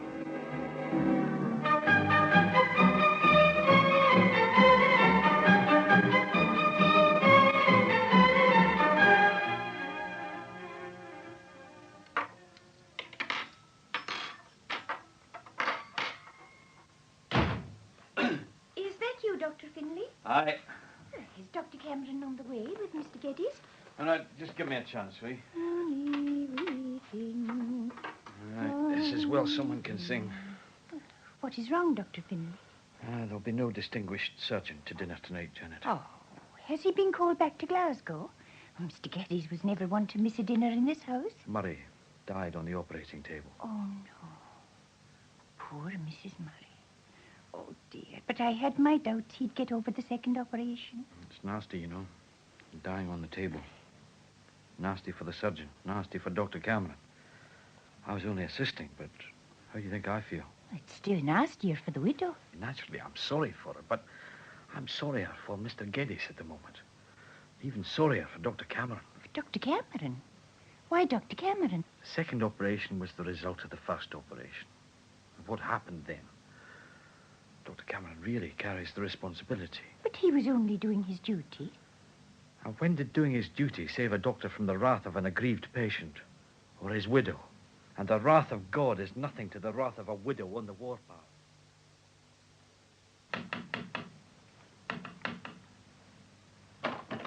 Good evening, Mrs. Murray. Oh, it's you, Tom Smith. I've just brought away something for the good man. Oh. From the lads at the local shed. Come away in, Tom. How is he? Murray's dead. Huh? But he was having another operation. He died on the table. What went wrong? Dr. Cameron says it's what took him in there in the first place. The perforated ulcer. Aye. He says it wasn't the forceps. The forceps? There was a forceps slipped in Murray after the first operation. Cameron didn't tell you? He told me tonight. After the second op? Aye. And Murray dead. And it wasn't the forceps that killed him? It was a perforated ulcer, they say. They say. Cameron says. Well, Cameron won't say the last word. Uh-huh. If you'll excuse me, I'll get on to divisional headquarters right away. That was negligence. Plain negligence. What's that? Does the man think we're daft because we're no doctors? Good morning, Dr. Finlay. Good morning, Janet. Your tipper, Doctor, and the post. Thank you, Janet. Dr. Cameron not down yet. He is down, but he does not want breakfast this morning. He's letting this thing get on top of him, you know. I see Ben has been briefed to defend us. Oh, is that good, Doctor? Well, it's good enough. The union has briefed Collins for Mrs. Murray. He's a bit of a fire eater, I hear. But Ben's a real lawyer, and it's law that matters in this kind of case, not advocacy. Ben will see us through all right. Oh, I'm glad. Now, Dr. Finlay, will you please deal with that kipper? You'll need to build up all your strength to face the sheriff's court, you know.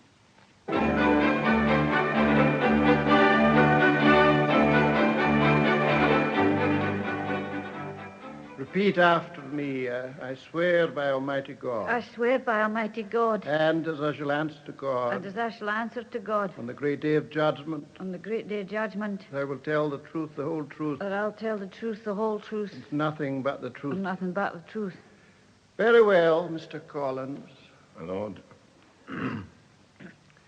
Mrs. Murray, your full name is Ellen Hannah Murray, Yes, sir. widow of Andrew Murray. Yes. When did your husband die, Mrs. Murray? November the 10th. Before his last illness, did he enjoy good health? He never missed a day's work. Now, will you cast your mind back to the beginning of his illness?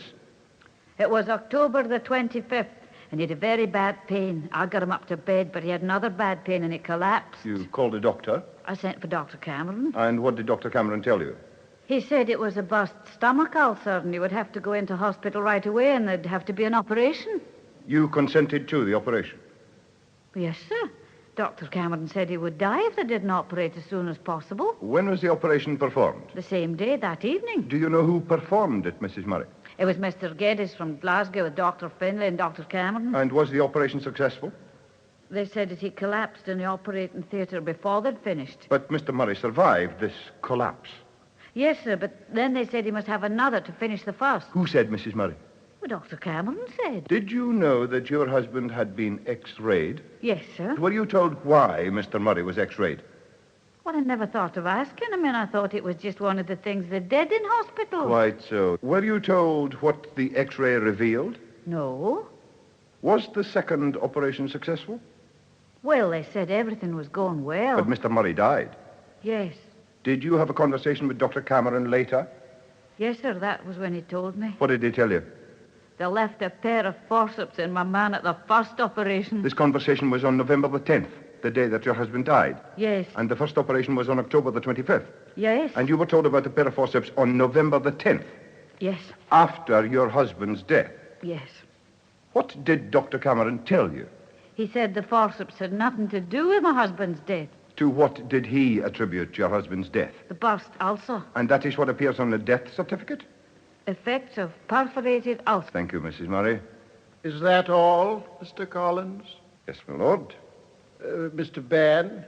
No questions, my lord. You may stand down, Mrs. Murray. You're unlucky again, Janet. There's only me to get my trotters on the trough. Could they not face it? Is it going so badly? If I were on the jury, I'd find for Mrs. Murray. Collins makes me feel guilty of everything, including cannibalism. Oh, it's early yet, Dr. Finlay. It's not too early for Dr. Cameron to get the wind up about the wrong thing. What do you mean? He still says that he and Mr. Geddes ought not to have the same advocate. At this stage. Dr. Finlay, you don't think it was Dr. Cameron's fault? The point is, Janet, that Dr. Cameron thinks so. Where is he? Well, the solicitor took him off to lunch. To tell him to be his age, I hope. Do we have any choice about our ages, Dr. Finlay? We don't have any choice about anything. We've all got to bleed. And Mr. Geddes is first for the knife. Mr. Geddes, how long have you been an honorary consultant surgeon to the cottage hospital? 7 years. How long, Mr. Bain? I didn't hear the witness's answer. 7 years, my lord. Oh, thank you, Mr. Bain. Private patients apart, Mr. Geddes, your work at the hospital is done without charge. That is so. Mr. Murray was not a private patient. Mr. Murray was a patient. His condition was grave. He needed surgery at the earliest possible moment. What do you mean by his condition was grave? It meant that Dr. Cameron and I agreed that the patient would very probably die if he were not operated on. Why do you operate? To sew up the hole in the stomach wall and to clean out the surrounding area. Did you do this for Mr. Murray? In part. Did you not finish the job? A crisis occurred. Dr. Cameron, who was acting as anesthetist, instructed me to get the patient off the table. Why, Mr. Geddes? Because he would have died under the anesthetic had I continued. I see. Now, let's be quite clear of this point, Mr. Geddes. We're talking of the first operation. That is correct. Thank you. Now, you say Dr. Cameron instructed you to get Mr. Murray off the table. Instructed? Are you not in charge of the operation? Yes, of course. The responsibility is mine. But one ignores anesthetists at one's peril. If he says get him off, one gets him off. Do you examine the evidence and make up your own mind? Certainly not. You get the patient sewn up before he comes to. The anesthetic has been cut off. You were assisted in this case by Dr. Finlay. When this emergency came upon you, what did you ask of Dr. Finlay? I asked him to give a Coramine injection. It was probably this injection which saved Mr. Murray's life on that occasion. You were required to work at great speed. Every second counted. Mr. Geddes, what was necessary before you sewed up the incision? I had to try to remove every swab and instrument that was still in the abdomen. In normal circumstances, what is done with these swabs and instruments? They are counted. They are counted as they're used, and they're counted as they come out. How many instruments are used in an operation of this kind? 60. 60? And all are counted? It is a vital drill. For whom, Mr. Geddes? For you? No, not for me. I merely ask whether the count is correct before closing the wound. The theatre sister is responsible for the count. When it is possible to make a count? Yes. Are there occasions when it is not possible to make a count? Yes, and this was one. I could not wait for the count. I had to get him off the table or he would have died. If you had taken the precaution of waiting for the count, what would have happened? The patient would have died on the table in spite of the Coramine injection. So, you were between the devil and the deep blue sea. I was not conscious of a choice. But of course there was a choice. Possible death from an overlooked instrument or certain death on the table. An unenviable position, a surgeon's nightmare, It is not a nightmare at the time, my lord. That comes after, Mr. Geddes. Yes, my lord. At the time, however, you were unlucky. You missed one instrument in 60. Yes. Did you attend the post-mortem examination of the patient? Yes. Did you find any sepsis where the one instrument was left? None at all. Its presence had made not the slightest difference to the patient's condition. Now, about the second operation, why did you carry it out? Because I had not finished the repair of the stomach wall in the first operation. Because Mr. Murray had collapsed? Yes. So the second operation would have been necessary even if no instrument had been left inside it? It was essential. You did not operate to recover the instrument? I did not. No further questions, my lord? Mr. Collins? Mr. Geddes, you have told the court that you reacted instantly when told by Dr. Cameron to get the patient off the table. Yes. You went straight into an emergency routine. That is so. Is this strictly true? I... Come, sir. You are human. Not one glance at the patient's face. Well, yes, if that's what you mean. Did you doubt Dr. Cameron's judgment? Certainly not. Then why did you look for yourself? It was a mere flick of the eye. What did you see with your flick of the eye? The patient was very white and was sweating. Is this uncommon? It is a matter of degree. But Dr. Cameron's assessment was not only based... If you please, Mr. Geddes, Dr. Cameron may speak for himself. I presume he will be called, Mr. Ben. He will. Now, Mr. Geddes, my learned friend has asked you many questions about what you called an instrument. Must we be mealy-mouthed in this matter? Is that a question? I thought it was. Must we forever call it an instrument? I will accept any accurate term. But instrument is the term you prefer. Mr. Geddes, an instrument may be something very small. Some instruments are very small. But if we call it a pair of forceps, we know that it is not small. Relatively, no. Then we may refer to a pair of forceps as a pair of forceps. Certainly. Something as big and solid as this. Yes. This is the kind of thing you left in Mr. Murray? Yes. Not an easy thing to overlook. It is surprisingly easy. Oh, you've done it before? My lord, I protest. Mr. Geddes, you're not obliged to answer that question. My lord, I have no objection to answering it. I have never overlooked one before. Then the oversight is not all that difficult to avoid. It depends on the circumstances. Ought it to depend on the circumstances?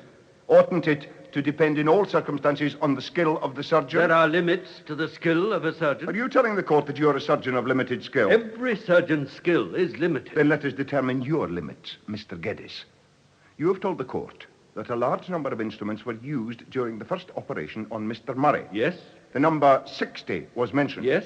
And there were the swabs, too. Yes. But you recovered all the swabs. Yes, and 59 of the 60 instruments. Mr. Geddes, are you proud of that? I thought it commendable in the circumstances. Was it an extraordinary feat? No. Mr. Geddes, if there is nothing extraordinary in recovering all the swabs in 59 of the instruments, even in an emergency, did you not fall below a proper level of competence when you left the 60th in the wound? You are taking a virtue and turning it into a weakness. If you could recover 59, why could you not recover 60? Even a surgeon needs luck. As a surgeon, do you ask us to live or die by luck under your knife?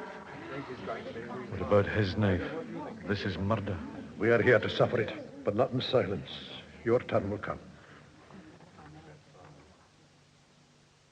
Now, Dr. Finlay, you were assisting Mr. Geddes before the crisis.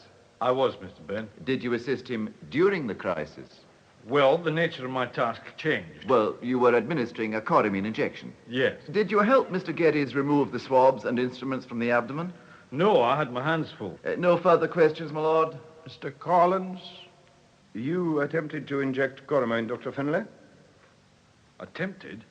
I did inject coramine. You had no trouble at all giving the injection? No, it was straightforward. You were not pressed for time? Well, I certainly was. But you did all that was necessary? Yes. Dr. Finlay, whatever your other responsibilities may have been, you did succeed, although pressed for time, in doing something that helped to save the patient's life on that occasion. Well, yes, I suppose I did. Now, let us turn to another matter.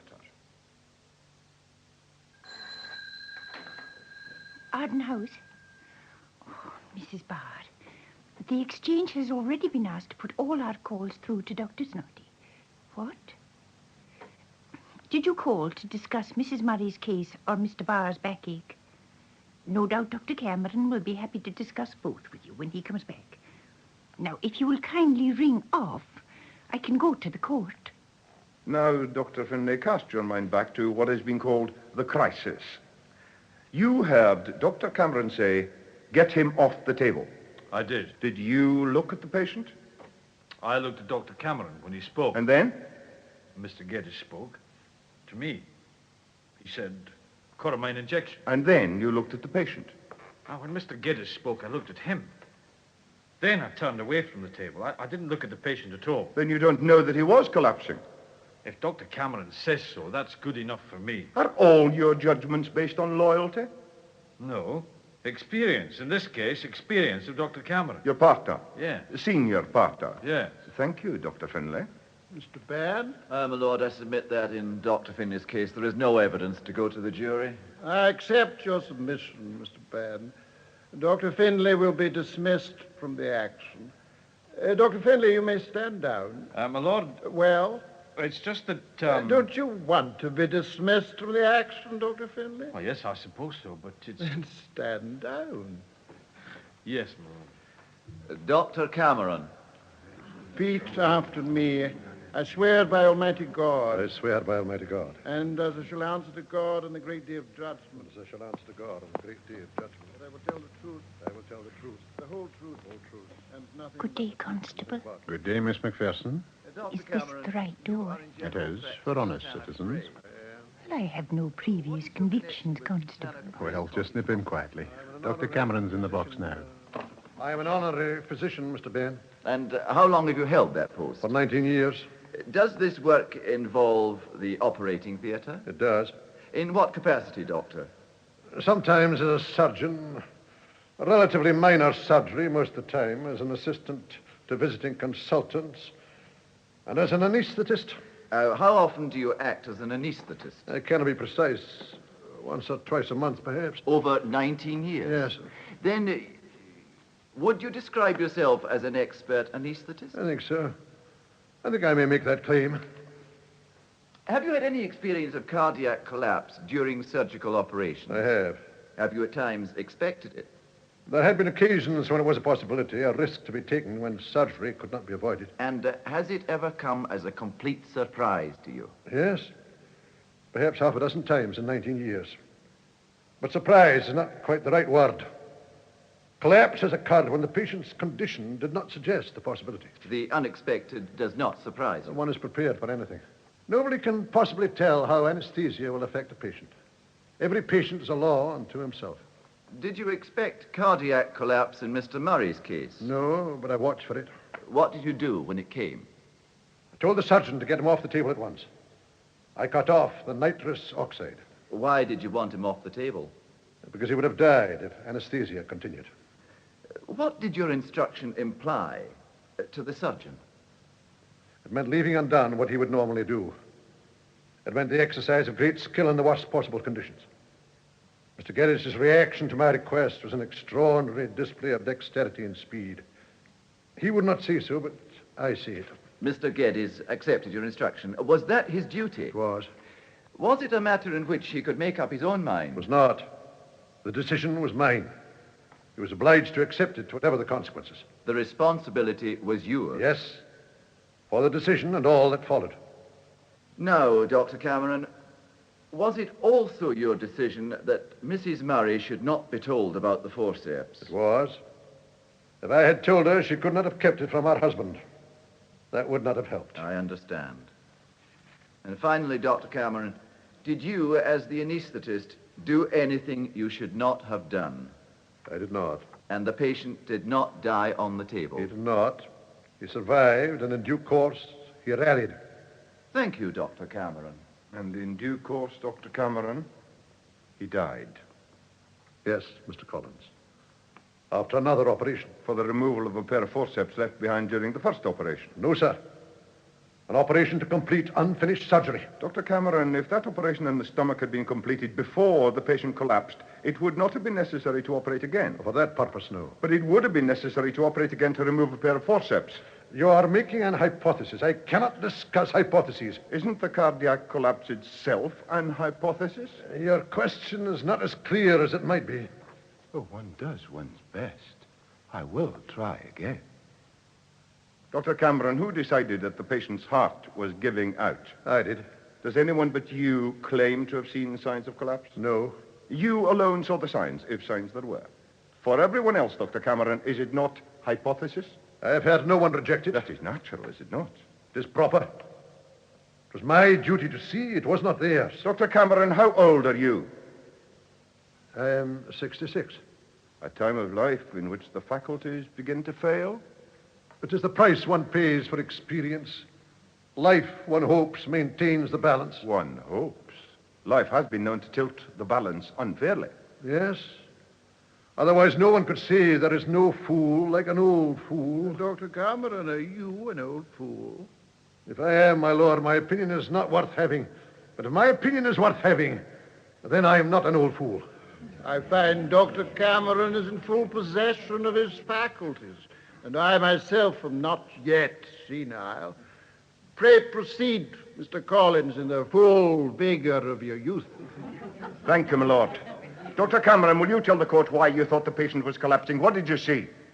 The signs of cardiac collapse are a rapid, thready pulse, rapid, shallow breathing, blueness of the lips, extreme pallor. Dr. Cameron, that's not what I asked you. No, Mr. Collins? No, my lord. Dr. Cameron, I asked you what you saw. I do not know what I saw. Not now. What on earth? You accept responsibility for all that followed, but you do not know what you saw. No, I only know what I must have seen. I ask for facts, and you offer an inference based on your own decision. Dr. Cameron, a man is dead. A wife is widowed. I ask for an explanation, and you offer the court chop logic. I offer nothing of the kind. I offer the truth. You don't know what led you to say get him off the table. You are talking about a few seconds of time, the heat of a past moment. Do you think I sat there and diagnosed his condition? Do you think that? I did not count his pulse rate. I did not analyze his respiration rhythm. I recognize cardiac collapse as a dog recognizes a bone, and as a dog reacts, I react. But you are not a dog. You are a doctor. You are articulate. For the remembrance of a moment in time, I am no more than a dog. Dr. Cameron, have you been asking yourself the question I have implied? Have you been asking, was it cardiac collapse, or was I mistaken? Of course I have. My decision put a distinguished surgeon in this box. Also my young and valued partner. Do you imagine I have not questioned my own skill? Do you think I've gone easy to my bed since Murray died? I believe he would have died on the table. I cannot prove it, even to myself. You could have been wrong. Well, that is every man's burden. I share it. That is all, my lord. Mr. Geddes, he's crucified himself. No, wait. The sheriff. Dr. Cameron. My lord. In this crisis, if the patient had died on the table as a result of cardiac collapse, what would have happened to you and Mr. Geddes and Dr. Finlay? Well, there would have been a very thorough investigation by the Procurator Fiscal, my lord. Do you suppose that this would have led to an action against you, either criminal or civil? It is extremely unlikely. And if you kept the patient alive by the exercise of your professional skill, you made a cross for your own back. My lord, you see where it has brought us all. Aye, very well. Now, Dr. Cameron, if I may trouble you to return for a moment to a point you made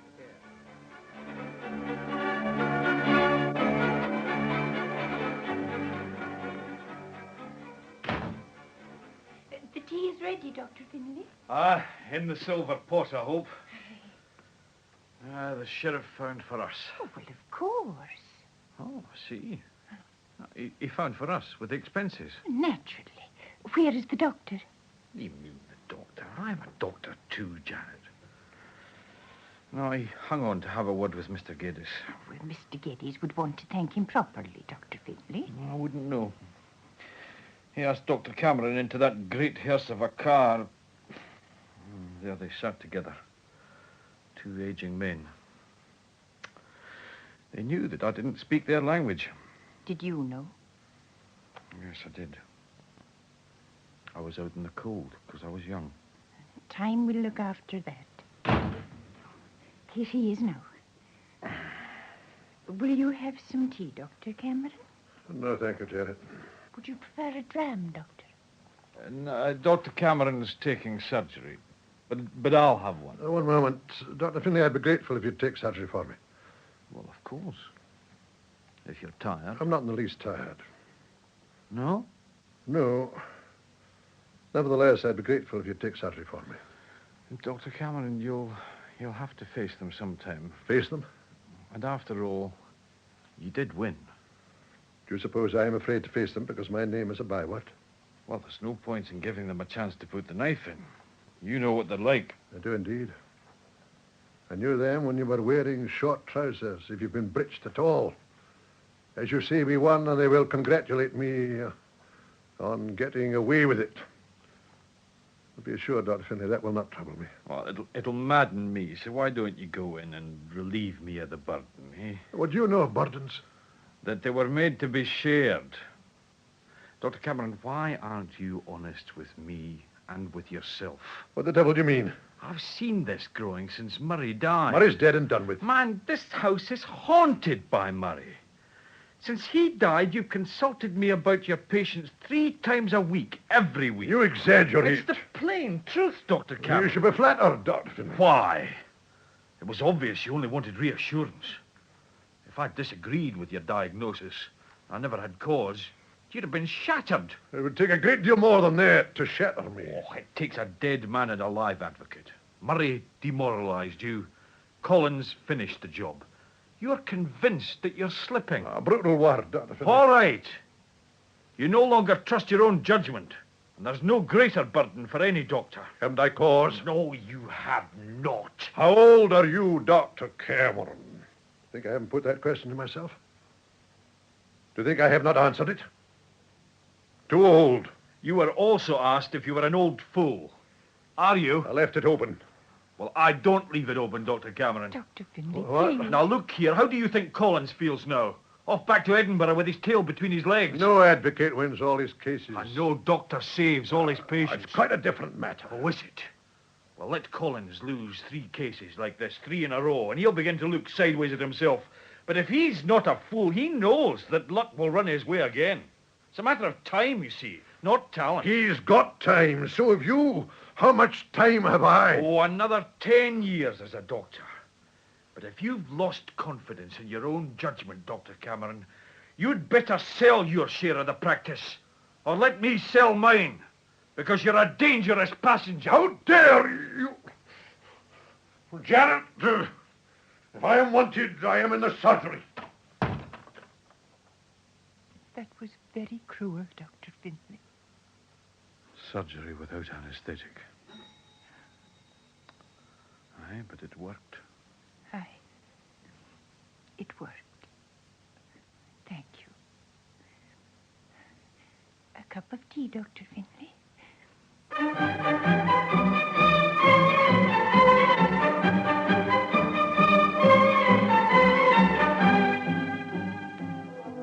You've been listening to The Greatest Burden, written and adapted by Harry Green from the television series of Dr. Finlay's Casebook, based on the characters created by A.J. Cronin and broadcast by arrangement with Graham Stewart. The cast was as follows: Dr. Cameron, Andrew Cruikshank; Janet, Barbara Mullen; Dr. Finlay, Bill Simpson; Mr. Geddes, James Thomason; Mr. Collins, Russell Hunter; Mr. Ben, Fraser Carr; the Sheriff, John Dunbar; Mrs. Murray, Kathleen Helm; Mr. Smith and Constable, Malcolm Hayes. The play was produced by Peter Titheridge.